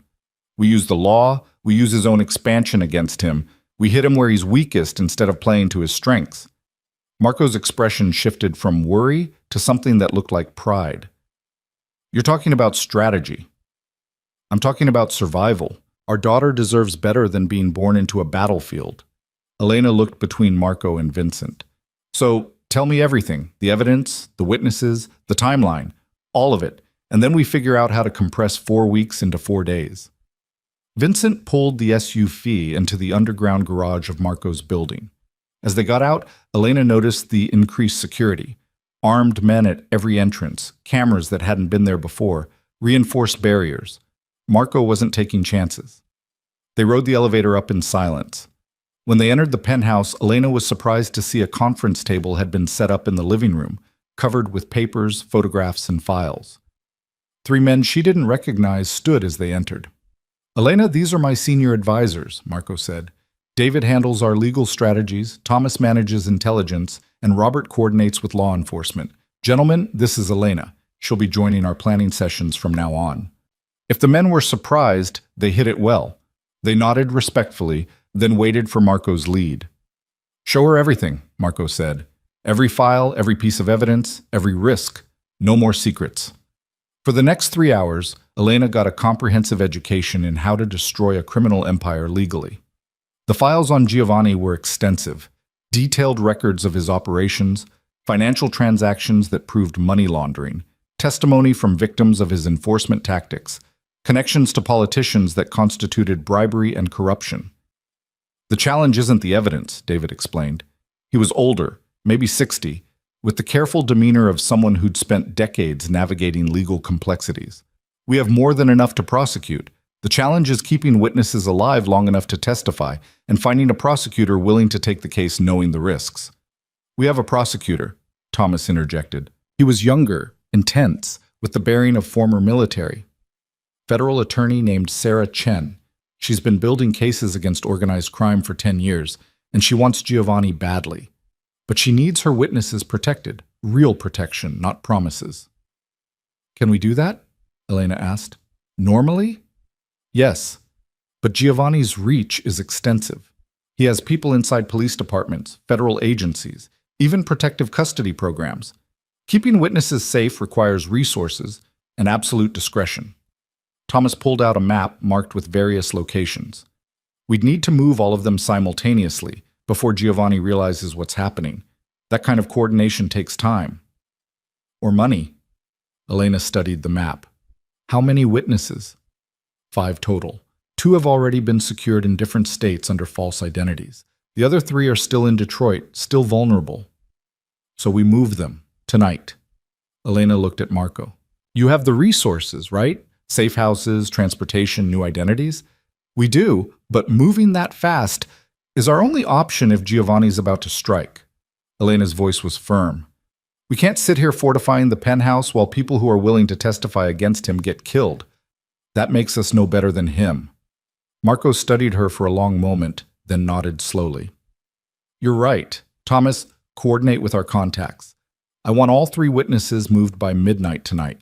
Different locations, different routes, maximum security. David, call Sarah Chen. Tell her we're accelerating the timeline and she needs to be ready to file charges within 72 hours. Marco, that's... David hesitated. That's incredibly aggressive. The courts move slowly. Then we make the move faster. File emergency motions. Request expedited hearings. Use every legal tool in your arsenal. Marco's expression was hard. Giovanni threatened my family in a room full of witnesses. That's a mistake we're going to exploit. Robert, who'd been quiet until now, spoke up. What about security here? If we're moving witnesses and preparing to file charges, Giovanni will know something's happening. He'll strike at you directly. Let him try. Marco's voice was cold. This building is a fortress. He'd need an army to breach it. He has an army, Vincent pointed out. And while your building is secure, what about when you need to move? Court appearances, meetings with the prosecutor, coordinating the witness relocations. You'll be exposed. Marco was silent, clearly running through scenarios. Elena watched him process the risks, saw the moment when he reached the inevitable conclusion. I don't leave, he said finally. Everything happens from here. Sarah Chen comes to us, we coordinate witness movements remotely, we use secure communications for everything. Until this is over, until Giovanni is in custody, I stay inside. And me? Elena asked. You especially don't leave. Marco stopped, seeming to struggle with how to say it. You're the most important thing in my life. If Giovanni wants to hurt me, he goes through you. That's not happening. Elena wanted to argue, to assert her independence, but the baby kicked just then, a strong reminder of what was at stake. Okay, she agreed. We stay here. We coordinate from inside. But Marco, we do this together. No more making decisions without me. Together, he confirmed. The rest of the afternoon dissolved into coordinated chaos. Phone calls were made, plans were set in motion, security was doubled and then tripled. Elena watched Marco work, seeing a side of him she'd only glimpsed before, the strategic mind, the ability to coordinate multiple operations simultaneously, the absolute authority he commanded from his people. By evening, all 3 vulnerable witnesses had been moved. Sarah Chen had agreed to emergency meetings the following day, and word had started spreading through Detroit's underworld that something big was about to happen. Elena stood at the window, watching the city lights sparkle in the darkness when Marco came up behind her, his arms wrapped around her, his hands settling over their daughter. Are you scared? He asked quietly. Terrified, Elena admitted. But also, I don't know. Ready? Is that strange? No, I feel the same way. Marco's breath was warm against her neck. We've been in a holding pattern for 2 years, both of us stuck. Now we're finally moving forward. Or falling off a cliff together. Maybe both. He turned her to face him. Elena, I need you to know. If this goes wrong, if Giovanni finds a way through our defenses, I need you to take the baby and run. Vincent has escape routes planned, resources that Giovanni can't trace. Promise me you'll go. Only if you're coming with me. I'm serious. So am I. Elena met his eyes. We survive together or not at all. That's the deal. Marco looked like he wanted to argue, but instead he just pulled her close, holding her like she was the only stable thing in his world. They stood there for a long time, watching the city and waiting for the storm they'd just set in motion to break over them. Tomorrow, Sarah Chen would arrive. Tomorrow, the legal machinery would begin grinding. Tomorrow, they'd start the final push to take down Giovanni Vtorio. But tonight, in the quiet moments before the chaos, Elena let herself feel something she hadn't allowed in 2 years. She let herself hope. The hope didn't last long. Elena woke at 3 a.m. to the sound of Marco's phone ringing with the specific tone that meant emergency. She felt him tense beside her before he even reached for the device, his body going from relaxed to combat ready in an instant. Talk to me, Marco answered, his voice sharp despite the hour. Elena couldn't hear the other side of the conversation, but she watched Marco's expression transform from alert to furious. He sat up, already reaching for his clothes with his free hand. When? A pause. How many? Another pause, longer this time. I want everyone pulled back to the penthouse. Now. I don't care what operations are running. End them. We go into full defensive mode until we know what we're dealing with. He ended the call and turned to Elena, his face grim in the darkness. One of our safe houses was hit an hour ago. The one where we moved the witness, Michael Torres. He managed to get out, but 2 of our men didn't. Elena's heart clenched. Dead? Yes. Marco's jaw was tight. Giovanni's moving faster than we anticipated. Someone told him about the witness relocation. Either we have a leak or he's got surveillance we didn't detect. Michael Torres, he's safe now? In the wind. Vincent's people are trying to locate him, but he panicked and ran. Can't blame him. He just watched 2 men die protecting him. Marco stood, pulling on pants and a shirt. We need to assume the other witnesses are compromised too.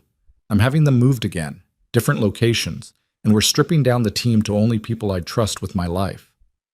Elena threw off the covers, reaching for her own clothes. What do you need me to do? Stay here. Stay safe. Marco caught her hands. I mean it, Elena. The penthouse is the most secure location we have. Don't leave this floor for any reason. Where are you going? Command center. Vincent set it up in the building's sublevel, reinforced walls, isolated communications. I need to coordinate the response, figure out how Giovanni found Torres, and make sure our remaining witnesses don't end up dead. He kissed her forehead quickly. I'll be back as soon as I can. He was gone before Elena could argue, the door closing behind him with a soft click.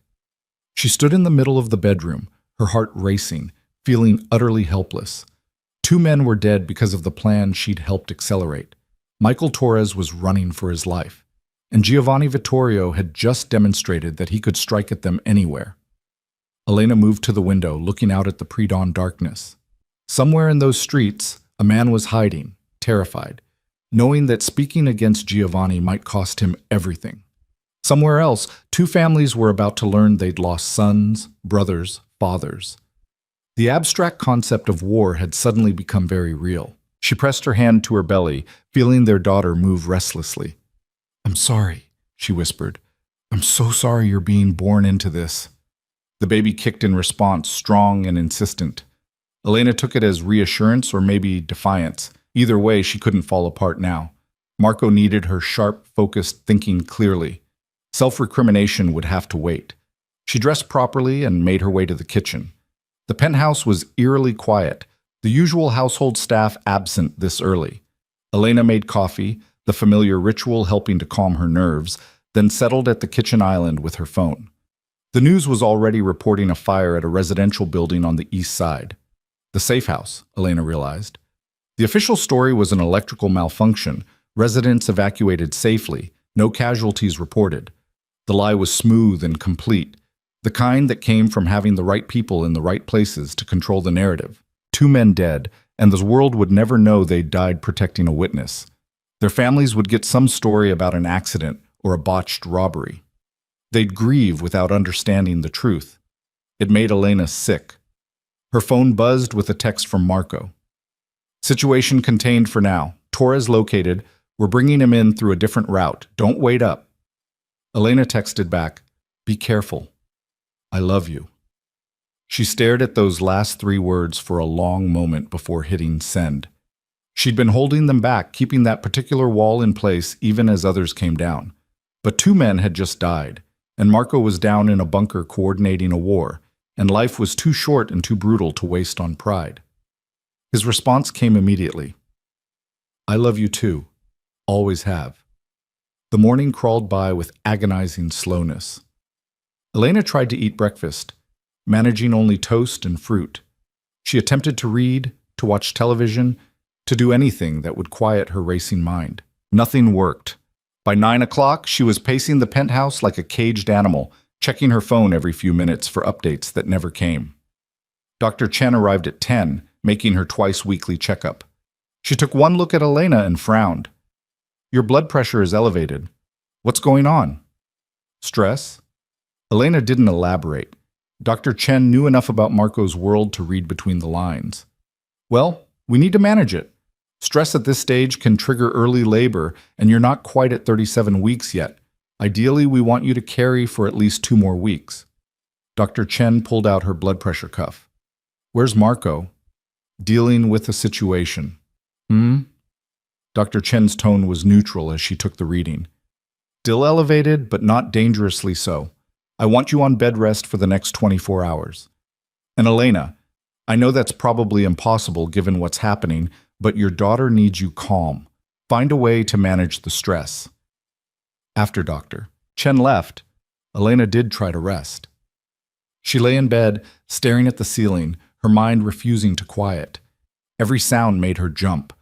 Footsteps in the hallway, doors opening, the distant ping of the elevator. The penthouse had become a gilded prison, and Elena was going stir-crazy.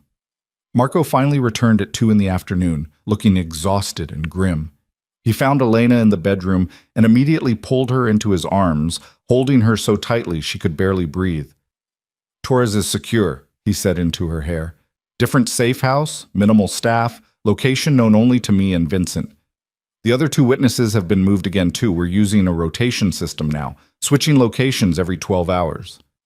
"What about the leak? Did you find out how Giovanni knew where to hit?" Marco pulled back, his expression dark. "Yeah, we found it. Anthony Russo, one of my mid-level guys. He'd been feeding information to Giovanni for 6 months. Vincent's handling it." Elena didn't ask what handling it meant. She was beginning to understand the brutal economics of Marco's world. Betrayal had consequences, swift and final. "Are there other leaks?" "We're running everyone through verification now. Anyone who had access to witness information, anyone who knew about the safe house locations. It's going to take time we don't have, but..." Marco scrubbed his hands over his face. "We can't move forward if we can't trust our own people." "What about Sarah Chen? Is she still willing to prosecute?" "More than ever. The attack on Torres actually strengthened her case. She can add witness intimidation and murder charges. But she needs time to prep, and time is the one thing we're running out of." Marco sat heavily on the edge of the bed. "Giovanni's not waiting for us to build our case anymore. He's hitting us now, trying to eliminate our leverage before we can use it." Elena sat beside him, taking his hand. "So we hit back." "With what?" "Legal proceedings take weeks. We're trying to fight a street war with courtroom weapons, and it's not working." "Then maybe we need to rethink our approach." Elena's mind was racing, connecting pieces. What if we leaked the evidence? Not through official channels, but to the media, investigative journalists who'd love to take down a major crime boss. Marco looked at her sharply. "That would poison any legal case. Nothing we've gathered would be admissible if it's been made public first. But it would put pressure on Giovanni, force him to defend himself publicly, tie up his resources dealing with media scrutiny and public outrage. It might slow him down enough for us to get the legal case in order. It might also make him more desperate. Desperate men do stupid, violent things. Marco was quiet for a moment, considering. But you're not wrong. If we can't win this clean, we might need to get messy. I thought your world was already messy. A ghost of a smile crossed Marco's face. There are degrees. What you're suggesting, going public, breaking the code of silence that keeps our world functioning, that's nuclear. Once we do that, there's no going back. Everyone in Detroit will know we're the ones who broke ranks. Good. Let them know. Let everyone see that you're willing to burn it all down to protect your family. Elena squeezed his hand. Giovanni thinks you're predictable. He thinks he can outmaneuver you because he understands the rules you play by. So change the rules. Marco studied her face, and Elena saw something shift in his expression. A decision being made, a line being crossed. You're right. We've been playing defense since this started. Time to go on offense. He pulled out his phone, making a call. David, I need you to compile everything we have on Giovanni Vtorio. Every file, every piece of evidence, every witness statement, make it readable for a civilian audience. I want timelines, financial charts, photos. We're building a media package. He listened for a moment. I don't care about admissibility anymore. We're going in a different direction. Have it ready in 24 hours. When he hung up, Elena asked, Who are you giving it to? Rachel Morrison at the Detroit Free Press. She's been investigating organized crime for a decade, and she's got the integrity to not bury the story under pressure. This will make her career and destroy Giovanni's reputation. Marco's expression was hard. By this time tomorrow, everyone in Detroit will know exactly what kind of monster he is. He'll retaliate. Absolutely. Which is why we're going into full lockdown starting now. No one enters this building without biometric clearance. We bring in supplies for a siege, and we prepare for Giovanni to throw everything he has at us. The next 24 hours passed in a blur of preparation. Elena watched Marco transform the penthouse into a command center, coordinating multiple operations simultaneously. Deliveries arrived constantly: food, medical supplies, ammunition, communications equipment. The building's security was upgraded to military grade. Vincent brought in 40 additional men, all personally vetted, to supplement the existing security detail. David arrived with the compiled evidence, and Elena spent hours reviewing it with Marco and his legal team. The documentation was damning, detailed proof of Giovanni's operations spanning 3 decades. Murders, extortion, human trafficking, drug distribution, political corruption. The man had built an empire on suffering, and now it was all laid out in stark, irrefutable detail. This is going to destroy him, David said quietly, looking at the compiled files. Even if the legal case falls apart, this level of public exposure, he'll never recover from it. That's the idea. Marco's voice was cold. He threatened my daughter. He killed my men. He wants a war. He gets complete annihilation. Rachel Morrison arrived at midnight, brought to the penthouse under heavy security. She was younger than Elena expected, maybe 40, with sharp eyes and the bearing of someone who'd spent years uncovering secrets people wanted to stay hidden. She looked at the stack of files on the conference table and then at Marco. This is real? She asked. Not fabricated? Not exaggerated? Every word is documented and verified. You'll have access to sources willing to go on record, financial documents that prove money laundering, testimony from victims. Marco leaned back. I'm giving you the story of the decade, Rachel. But I need you to move fast. Print edition tomorrow morning, digital edition tonight. That's impossible. I need time to verify sources, get legal clearance. You have 12 hours. After that, Giovanni Vtorio will realize what's coming and either kill you to stop publication or disappear where you can't find him. Marco's tone was flat. I'm not asking you to trust me. I'm giving you verifiable information and letting you decide if the story is worth the risk. Rachel spent the next hour reviewing documents, her expression growing more intense with each page. Finally, she looked up. I'll need to bring in my editor and our legal team. If we're going to publish this fast, we need to be bulletproof. Done. Vincent will escort them here within the hour. They work from this location until publication. I can't risk anyone leaking this to Giovanni before it goes live. By 4 in the morning, the Free Press team had taken over half the penthouse. Editors, lawyers, fact-checkers, all working frantically to prepare a story that would rock Detroit to its foundations. Elena watched from the bedroom, feeling like she was witnessing history being made, or a catastrophic mistake. She wasn't sure which yet. Marco found her there around dawn, exhaustion evident in every line of his body. He collapsed beside her on the bed, still fully dressed. "It's happening," he said. "Rachel's running with it. Digital edition goes live in 3 hours. Print hits the streets by 7. By noon, Vtorio will be the most hated man in Detroit." And then what? Then he either runs or fights. If he runs, Sarah Chen's federal warrants are ready. He won't make it out of the state. If he fights... Marco turned his head to look at her. "If he fights, we'd better be ready for everything." Elena curled into his side, her hand finding his. "Are we doing the right thing? Those men who died, is this what they would have wanted? I don't know, but I know I can't let their deaths be meaningless. We're all in now, Elena. No turning back." They lay there in silence as the sun rose over Detroit, neither of them sleeping despite the exhaustion. At 7:30, Marco's phone started ringing. Calls from associates, business partners, even rivals, all wanting to know if he'd seen the morning paper. The headline was stark and brutal. "Detroit's Shadow King, Inside Giovanni Vittorio's Criminal Empire." Rachel Morrison had written a masterpiece.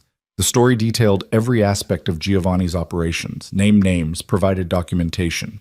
She'd included photographs of victims, testimony from survivors, financial records that proved the scope of his corruption. It was comprehensive, devastating, and absolutely true. By 8 o'clock, the story had gone viral. Every news outlet in the state was covering it. Federal officials were issuing statements about ongoing investigations. Politicians Giovanni had paid off were scrambling to distance themselves. His legitimate business partners were severing ties, and Giovanni Vtorio, the man himself, had gone silent. "He's planning something," Vincent said, arriving with the latest intelligence. "All his known locations are empty. His people are hunkered down, waiting for orders. It's too quiet." "How long until he moves?" Marco asked. "Hours, maybe less. He knows we're the source of the leak. There's no way to hide that. And he knows where we are." Vincent's expression was grim. "We should evacuate Elena. Get her somewhere safe before this gets ugly." "No." Elena spoke before Marco could. "I'm staying. We agreed. We face this together." "Elena, this isn't a negotiation anymore. When Giovanni comes, it's going to be with overwhelming force. This building can withstand a lot, but..." Vincent hesitated. "I can't guarantee your safety, or the baby's."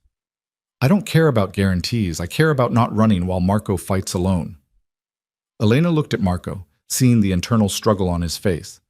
"Don't ask me to leave, please." Marco was quiet for a long moment. Then he nodded. "She stays. But Vincent, I want her in the secure room if things go bad. The one with the separate exit to the underground garage. Already prepped and stocked. She can hold out there for days if necessary." The morning dissolved into tense waiting.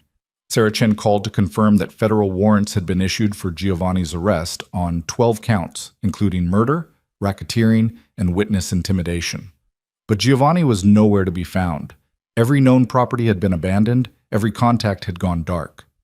"He's gathering his forces," Thomas reported around 11. "We've got intel suggesting he's calling in favors from other families, pulling in outside contractors. He's building an army." "For what?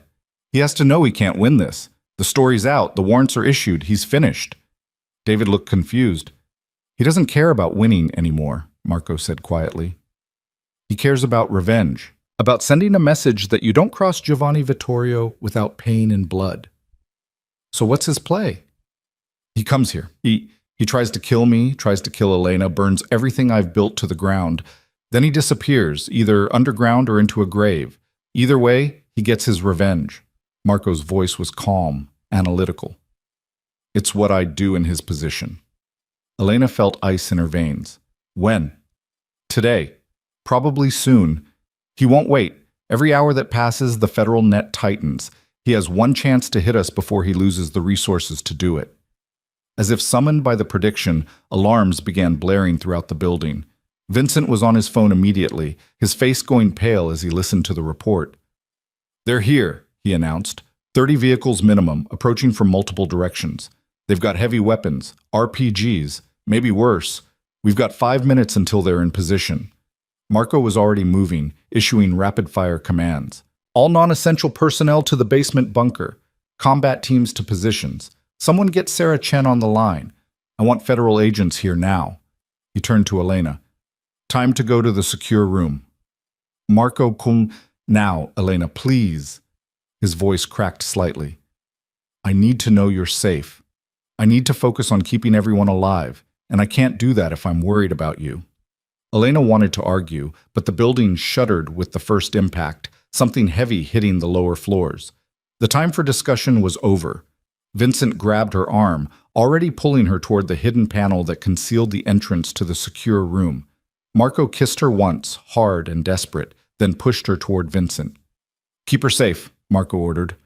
"With my life," Vincent promised. The secure room was exactly that. A reinforced cell built into the building's core, with its own air supply, communications, and emergency exit. Vincent sealed her inside, the heavy door closing with a hiss of hydraulics. "I'll be right outside," he said through the intercom. "If anything gets past us, you use the exit tunnel. It leads to the underground garage. There's a vehicle waiting, keys in the ignition. You drive north, don't stop until you hit the Canadian border. Understood?" "Vincent, I'm not leaving Marco." "Yes, you are. If it comes to that, you are. Because that baby you're carrying is his daughter, and she needs to survive even if we don't." Vincent's voice was firm. "Promise me, Elena. Promise you'll run if it comes to it." Elena closed her eyes, one hand on her belly. "I promise."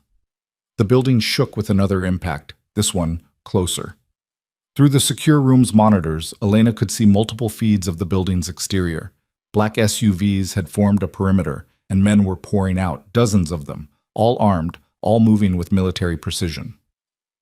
Giovanni had brought his army. The siege had begun. For the next hour, Elena watched helplessly as war erupted around Marco's building. Giovanni's forces attacked from multiple angles, trying to breach the reinforced entrances. Marco's security held them off, but barely. The sound of gunfire was constant, punctuated by explosions that made the entire structure tremble. Through the chaos, Elena spotted Marco on one of the monitors. He was on the penthouse level coordinating the defense, his expression cold and focused. She watched him direct his men, watched him pick up a weapon himself when the fighting got close. This was Marco in his element, the dangerous man she'd married, the one who'd built an empire through violence and will. And she understood, finally, what loving him really meant. It meant accepting all of him, not just the gentle husband who held her at night, but the killer who would burn the world to protect his family. It meant standing beside him knowing that any day could be their last. It meant being strong enough to survive in his world, or brave enough to pull him out of it. The building shuddered with another massive impact, and alarms began shrieking. Through the monitors, Elena saw flames spreading on the lower floors. "They've breached the east entrance," Vincent's voice crackled through the intercom. "Marco's falling back to the penthouse with the remaining security. Elena, get ready. We might need to evacuate." "What about Marco?" "He's not leaving. He's making a stand." Of course he was. Marco didn't run. That wasn't who he was.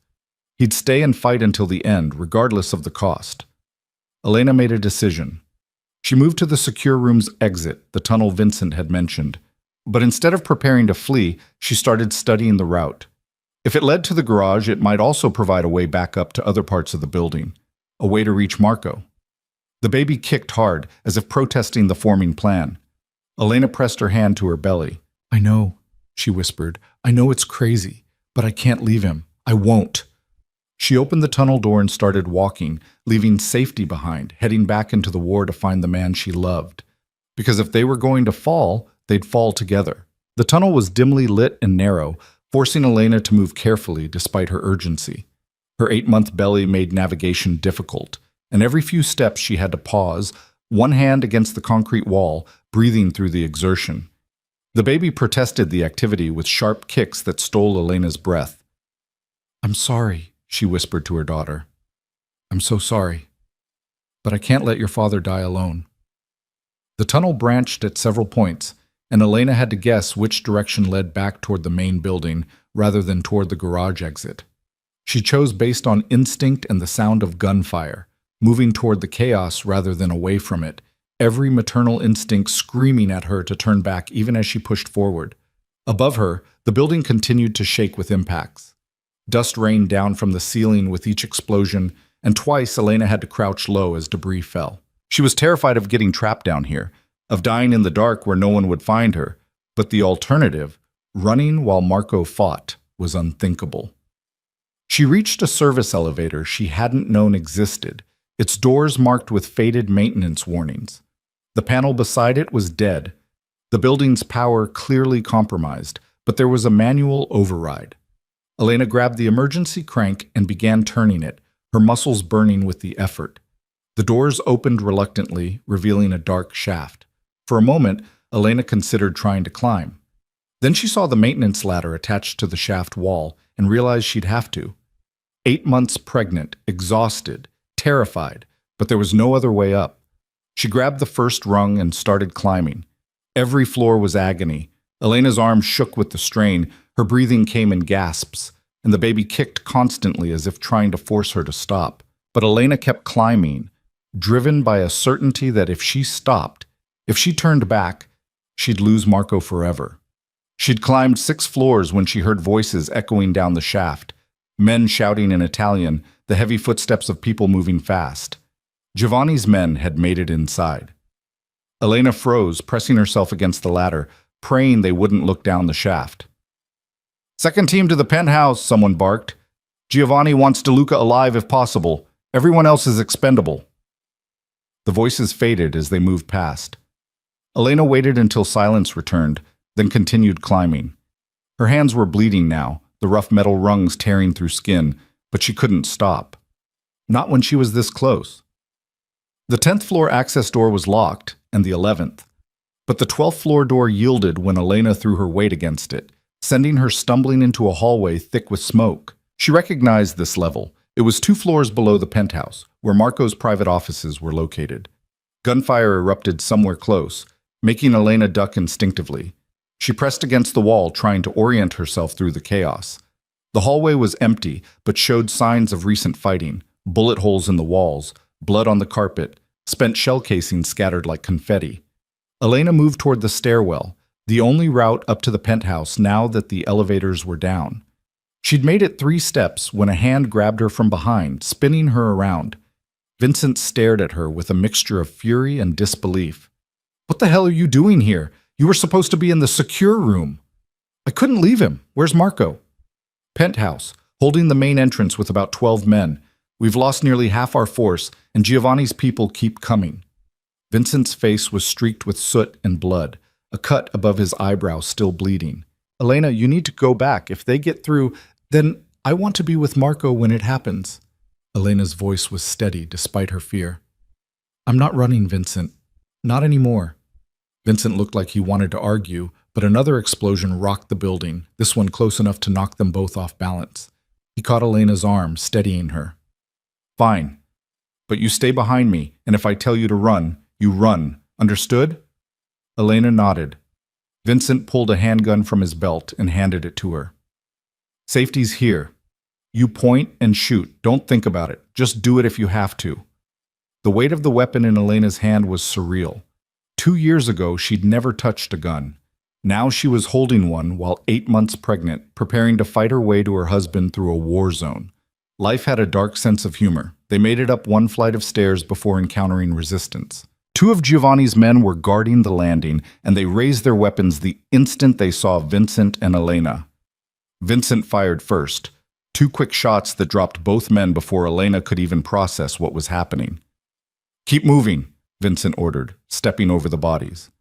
Elena followed, trying not to look at the dead men, trying not to think about the fact that she was now part of this violence, whether she wanted to be or not. They climbed another floor, the sounds of fighting growing louder. The penthouse level was a battlefield. Marco's men had erected barricades from furniture and were holding a defensive position around the main entrance. Bodies littered the floor, both Marco's people and Giovanni's. The air was thick with gunpowder and smoke, and somewhere an alarm was still shrieking uselessly.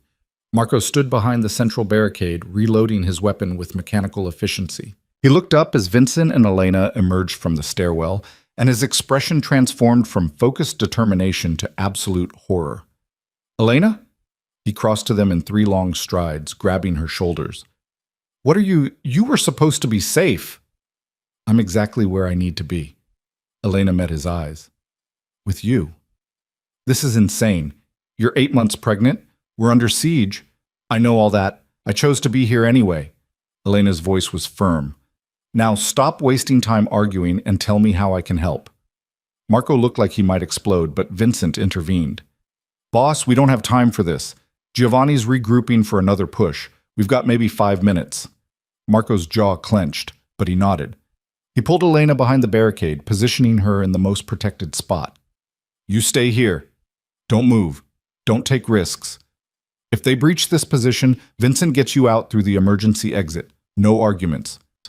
"No arguments," Elena agreed, though they both knew it was a lie. The 5-minute reprieve lasted 3. Giovanni's forces hit them with everything they had, a coordinated assault from multiple angles that nearly overwhelmed Marco's defenses. Elena watched her husband fight with a cold precision that was terrifying and magnificent, each movement calculated, each shot placed with deadly accuracy. But they were outnumbered and outgunned. For every attacker Marco's men dropped, 2 more appeared. The barricade was slowly being pushed back, the defensive perimeter shrinking. "We can't hold this," Vincent shouted over the gunfire. "Marco, we need to fall back to the inner office. It's more defensible." "Do it! Everyone back now!" The retreat was controlled chaos. Marco's remaining men, 8 now, maybe 9, fell back through a reinforced door into Marco's private office. Vincent hauled Elena through, Marco bringing up the rear, laying down covering fire until the door was sealed. The office was smaller but built like a vault. Bulletproof windows, reinforced walls, a security door that could withstand sustained assault. It was designed to be Marco's last stand if it ever came to that. It had come to that. "How long can we hold?" Marco asked, checking his ammunition. "Hour, maybe 2 if we're lucky." Vincent was doing the same calculation. "But then what? We can't stay here forever." "Federal agents are en route," one of Marco's men reported. "Sarah Chen got through to them. ETA 20 minutes. 20 minutes might as well be 20 hours. Marco looked around at his remaining force, exhausted, wounded, running low on everything. His eyes found Elena, and the anguish in them nearly broke her heart. "I'm sorry. I'm so sorry I brought you into this. You didn't bring me anywhere. I chose this. I chose you." Elena moved to him, taking his face in her hands. "And I'd choose you again, every time." The moment was shattered by a new voice, amplified and coming from outside the office. "Marco De Luca!" Giovanni Vtorio's cultured tones echoed through the penthouse. "I know you can hear me. Let's talk like civilized men." Marco's expression turned to stone. He moved to the door's intercom. "Nothing to talk about, Giovanni. You're finished. The story's out. The warrants are issued.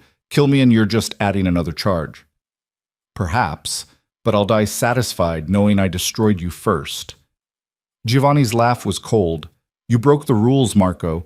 You went to the press, exposed our world to outsiders. That kind of betrayal can't go unanswered."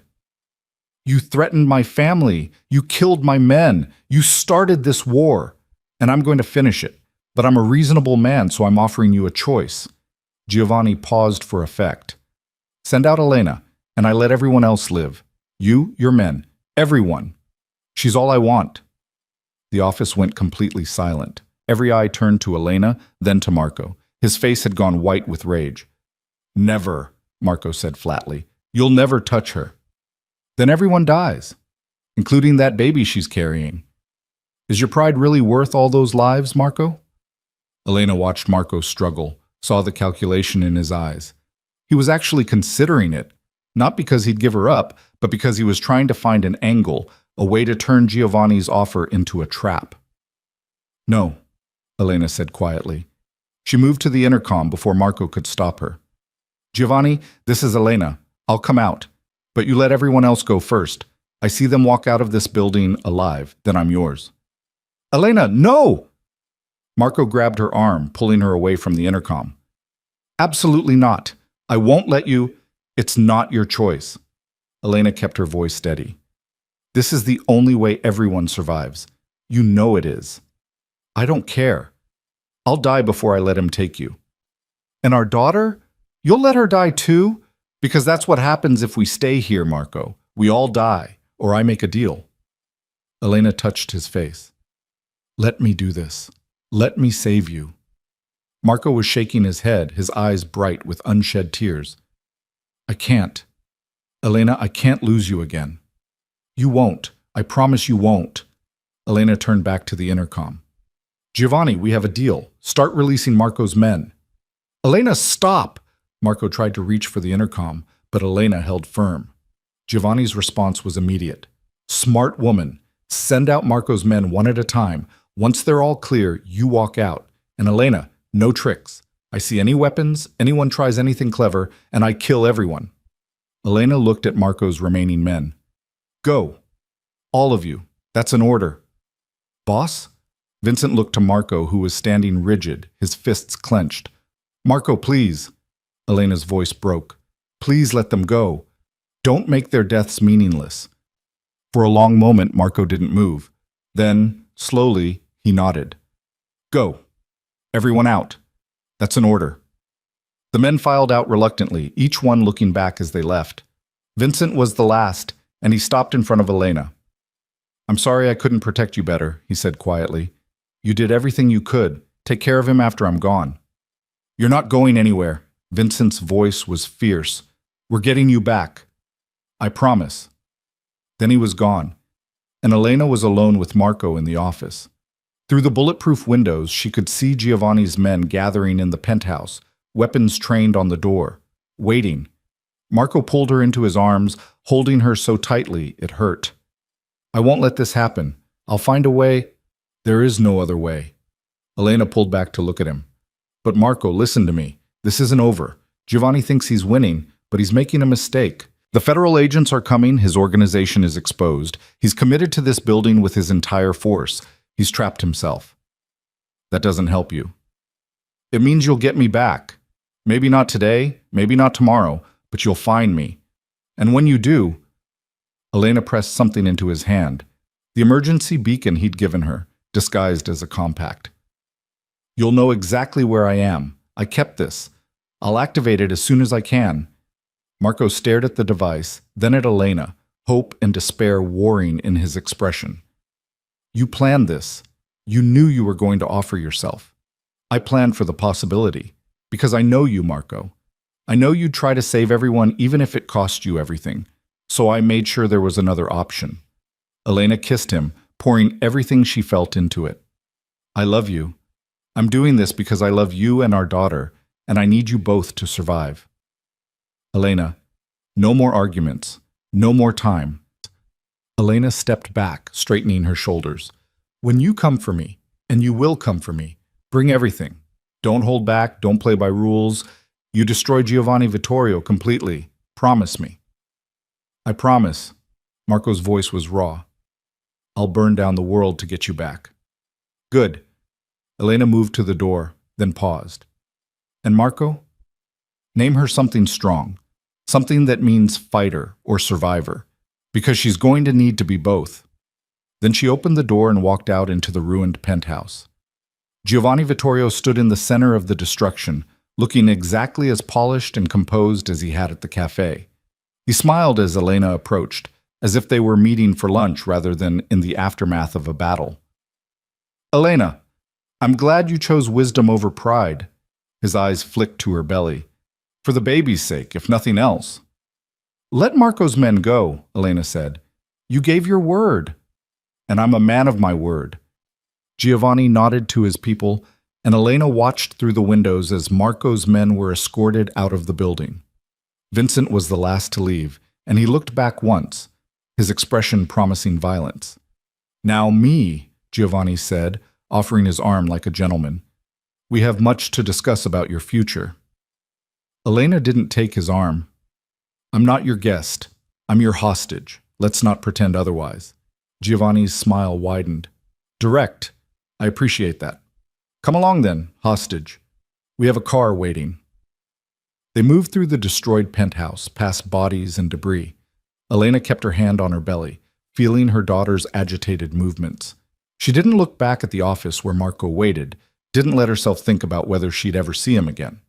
The building's main entrance had been blown open, the security doors hanging useless on their hinges. Giovanni's men formed a protective corridor as they descended, weapons ready for any threat.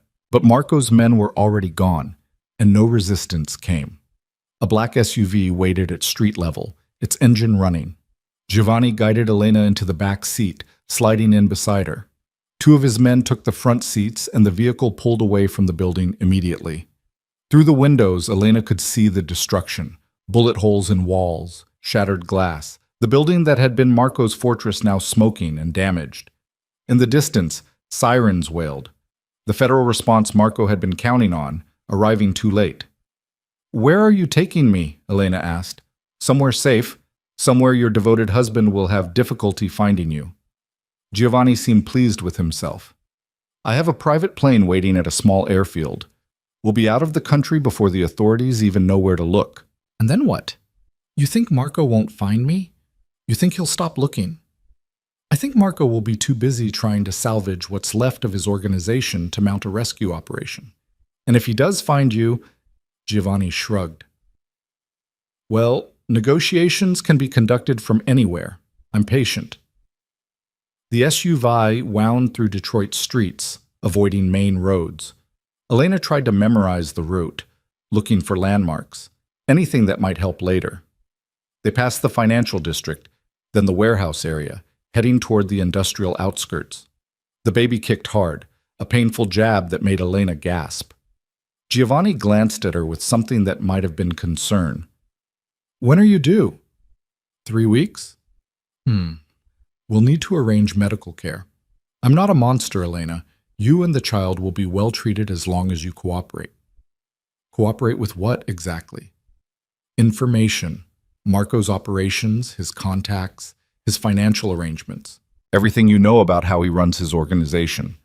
Giovanni's tone was conversational. "In return, you and your daughter live comfortably. Eventually, when the situation stabilizes, we might even discuss your release." "You're delusional if you think I'd betray Marco." "We'll see. People become remarkably cooperative when their children's welfare is at stake." Giovanni smiled. "But we don't need to discuss that now. We have time." They reached the airfield, a small private strip on the city's edge, far from commercial traffic. A sleek jet waited on the tarmac, its stairs already deployed. Giovanni's men moved into position, securing the area. Elena was helped from the SUV, her body protesting after the climb through the elevator shaft and the stress of the past hours. She felt exhausted and sore, her back aching, her hands still bleeding from the ladder rungs. They were halfway to the plane when the first black sedan appeared at the airfield entrance. Then another, and another. Federal vehicles, a dozen of them, moving fast and blocking all exits. Agents poured out, weapons drawn, voices shouting commands. Giovanni froze, his expression transforming from smug confidence to shock. "How did they—" "Sarah Chen." Elena felt relief flood through her. She knew about this airfield. Marco must have told her where you'd go. "Move!" Giovanni grabbed Elena's arm, dragging her toward the plane. "Get to the aircraft now!" But federal agents were already surrounding the plane, cutting off that escape. Giovanni's men raised their weapons, and for a horrible moment, Elena thought they'd start shooting with her caught in the middle. Then a voice echoed across the airfield through a bullhorn. "Giovanni Vtorio, you are surrounded. Release the hostage and surrender. This is your only opportunity." Giovanni's grip on Elena's arm tightened painfully. She could see the calculation in his eyes, the desperation of a man watching his empire collapse in real time. "You're my ticket out," he hissed, pulling Elena against him as a shield. "Tell them to back off, or—" He didn't finish the threat. Elena felt something wet and warm on her legs, a sudden gush that soaked through her dress. For a moment she thought she'd been shot, that Giovanni had somehow stabbed her. Then the realization hit with the force of a freight train. Her water had broken. "No," Elena whispered. "No, not now. It's too early." But her body didn't care about timing. A contraction seized her, so intense it drove her to her knees despite Giovanni's grip. She cried out, one hand clutching her belly, the other scrabbling for support. Giovanni released her instinctively, stepping back. Elena collapsed onto the tarmac, gasping through the pain. "She's in labor!" someone shouted. Federal agents surged forward, surrounding Elena protectively. She caught fragmentary glimpses, Giovanni being forced to the ground, his men surrendering, someone calling for medical assistance. Then Marco was there. Somehow. Impossibly. He dropped to his knees beside her, his hands on her face. "I've got you," he said. "I've got you. You're safe." "The baby," Elena managed between gasps. "Marco, it's too early." "Ambulance is on the way. Just breathe, Elena. Stay with me." Another contraction hit, worse than the first. Elena's vision sparked at the edges, pain overwhelming everything else. She heard Marco talking to her, felt his hands holding hers, but the words didn't make sense anymore. Through the haze of pain, Elena saw federal agents loading Giovanni into a vehicle, saw Vincent running toward them, saw Sarah Chen speaking urgently into a phone. Then the ambulance arrived, and there were paramedics, and someone was checking her vitals, while Marco refused to let go of her hand. 3 centimeters dilated, a paramedic announced. "We need to get her to the hospital now. Sir, you'll have to—" "I'm not leaving her," Marco said flatly. "Then get in the ambulance. Move." Elena was lifted onto a stretcher, Marco climbing in beside her.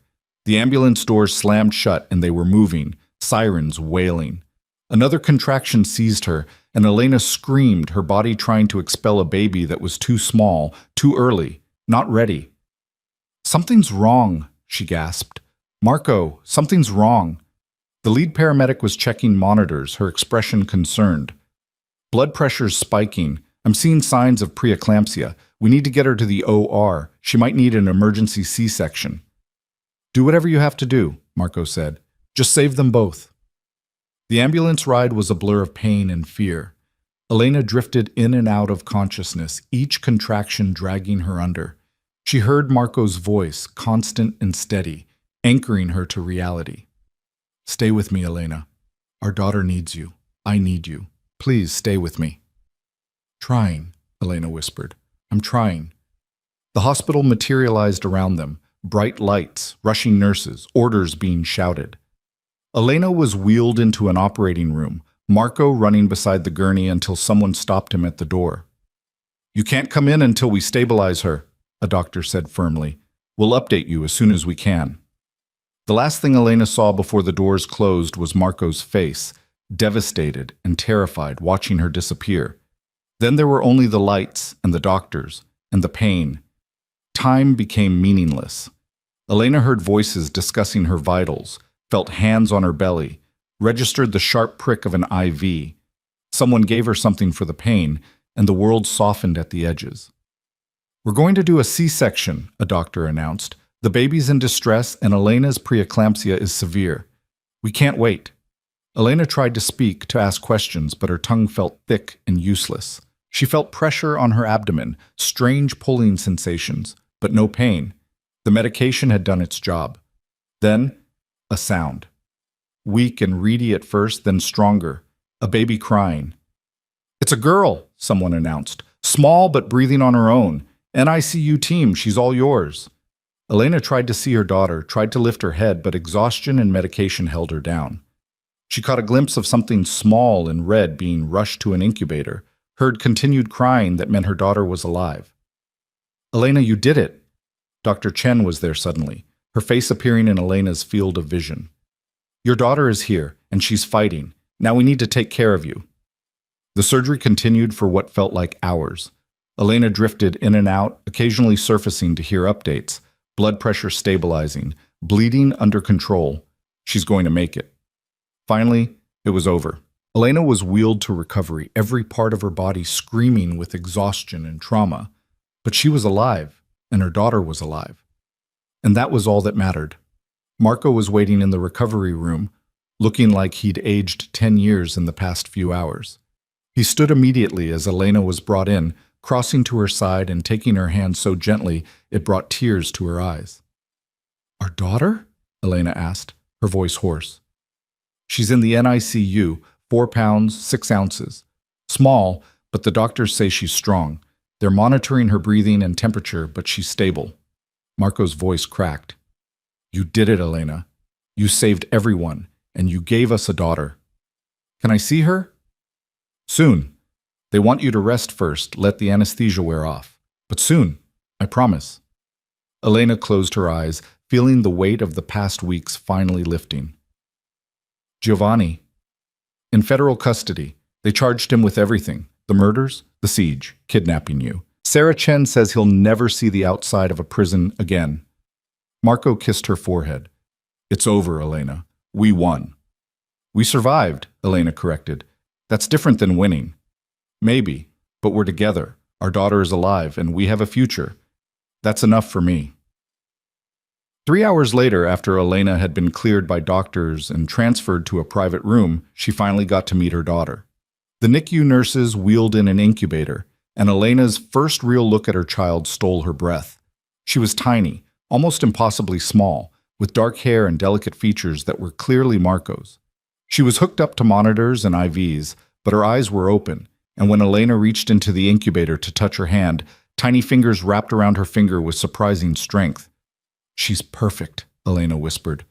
She's a fighter, like her mother. Marco stood beside the incubator, his expression full of wonder and fear. Have you thought about names? Elena had been considering this since the ambulance, since she'd told Marco to choose something strong. Vtoria, she said, it means victory. And considering what we went through to bring her into the world, Vtoria De Luca. Marco tested the name, then smiled. Perfect. Over the next week, Elena recovered while Vtoria grew stronger in the NICU. The doctors were amazed by how quickly the baby progressed. Within days, she was breathing entirely on her own, her temperature stable, her weight starting to climb. She's definitely her mother's daughter, Dr. Chen said during one checkup. Stubborn, strong, refusing to let anything keep her down. Marco barely left the hospital, dividing his time between Elena's room and the NICU. Vincent managed what was left of the organization from outside, coordinating repairs to the building and dealing with the aftermath of Giovanni's siege. Sarah Chen visited on the 4th day, bringing news and paperwork. Giovanni's organization has completely collapsed, she reported. With him in custody and his top lieutenants either dead or cooperating for plea deals, there's nobody left to hold it together. Detroit's criminal landscape is going to be very different going forward. And Marco's legal situation? Elena asked. Protected witness status in exchange for his testimony against Giovanni and cooperation in related investigations. Not immunity, he'll still answer for some things, but he won't see prison time. Sarah looked at Marco. You're getting a second chance. I suggest you use it wisely. I intend to. Marco's voice was firm. No more territory wars. No more violence. I'm stepping back from active management, putting legitimate people in charge of the legal businesses, and slowly divesting from everything else. That's going to take years, Sarah said. I have years. And a daughter to raise who deserves a father who doesn't run a criminal empire. Marco looked at Vtoria in her incubator. She's going to grow up different, better. By the 10th day, Vtoria had graduated from the NICU to a regular bassinet in Elena's room. She weighed 5 pounds now, feeding well, sleeping in reasonable patterns. The doctors cleared both of them for discharge with instructions for home care and follow-up appointments. The penthouse had been repaired in their absence, the damage from the siege erased as if it had never happened. But Marco had made changes. The entire floor had been converted into a family space, nursery adjacent to the master bedroom, soft colors replacing harsh ones, every sharp edge padded or removed. I know we need to talk about the future, Marco said as they settled Vtoria into her crib that first night home. About us, about what comes next. We do, Elena agreed. She'd been thinking about this constantly during the hospital stay. I love you, Marco.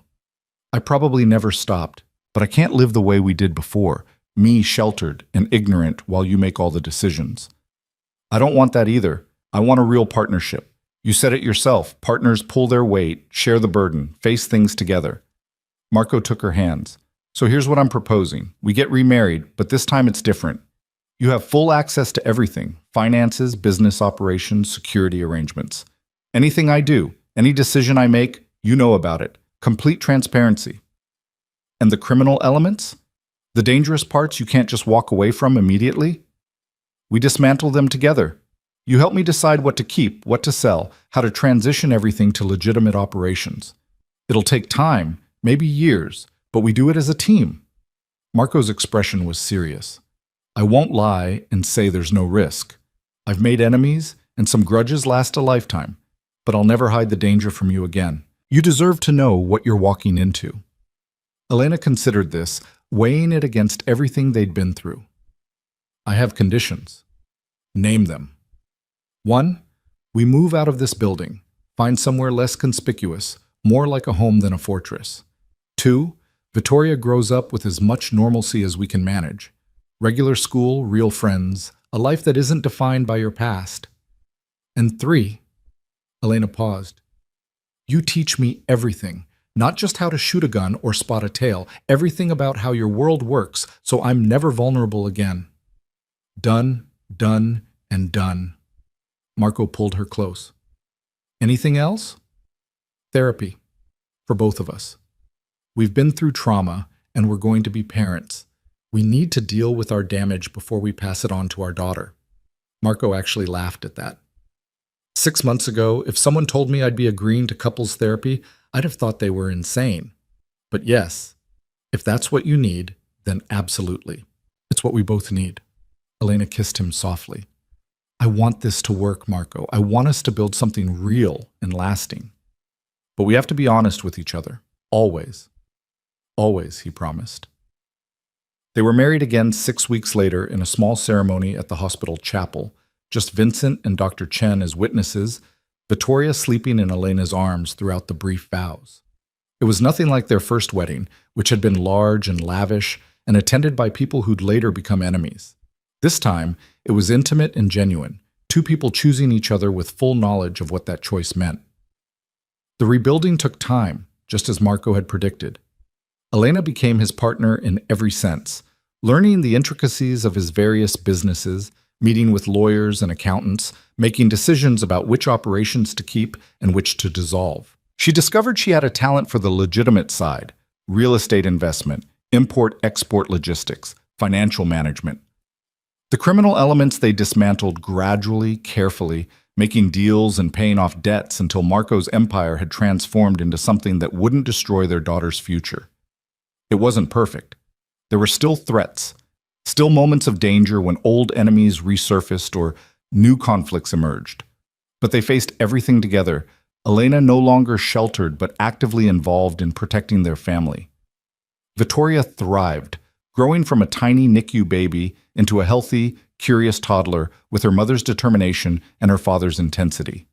She took her first steps in the new house they'd bought, a sprawling property in the suburbs with a normal neighborhood and good schools nearby.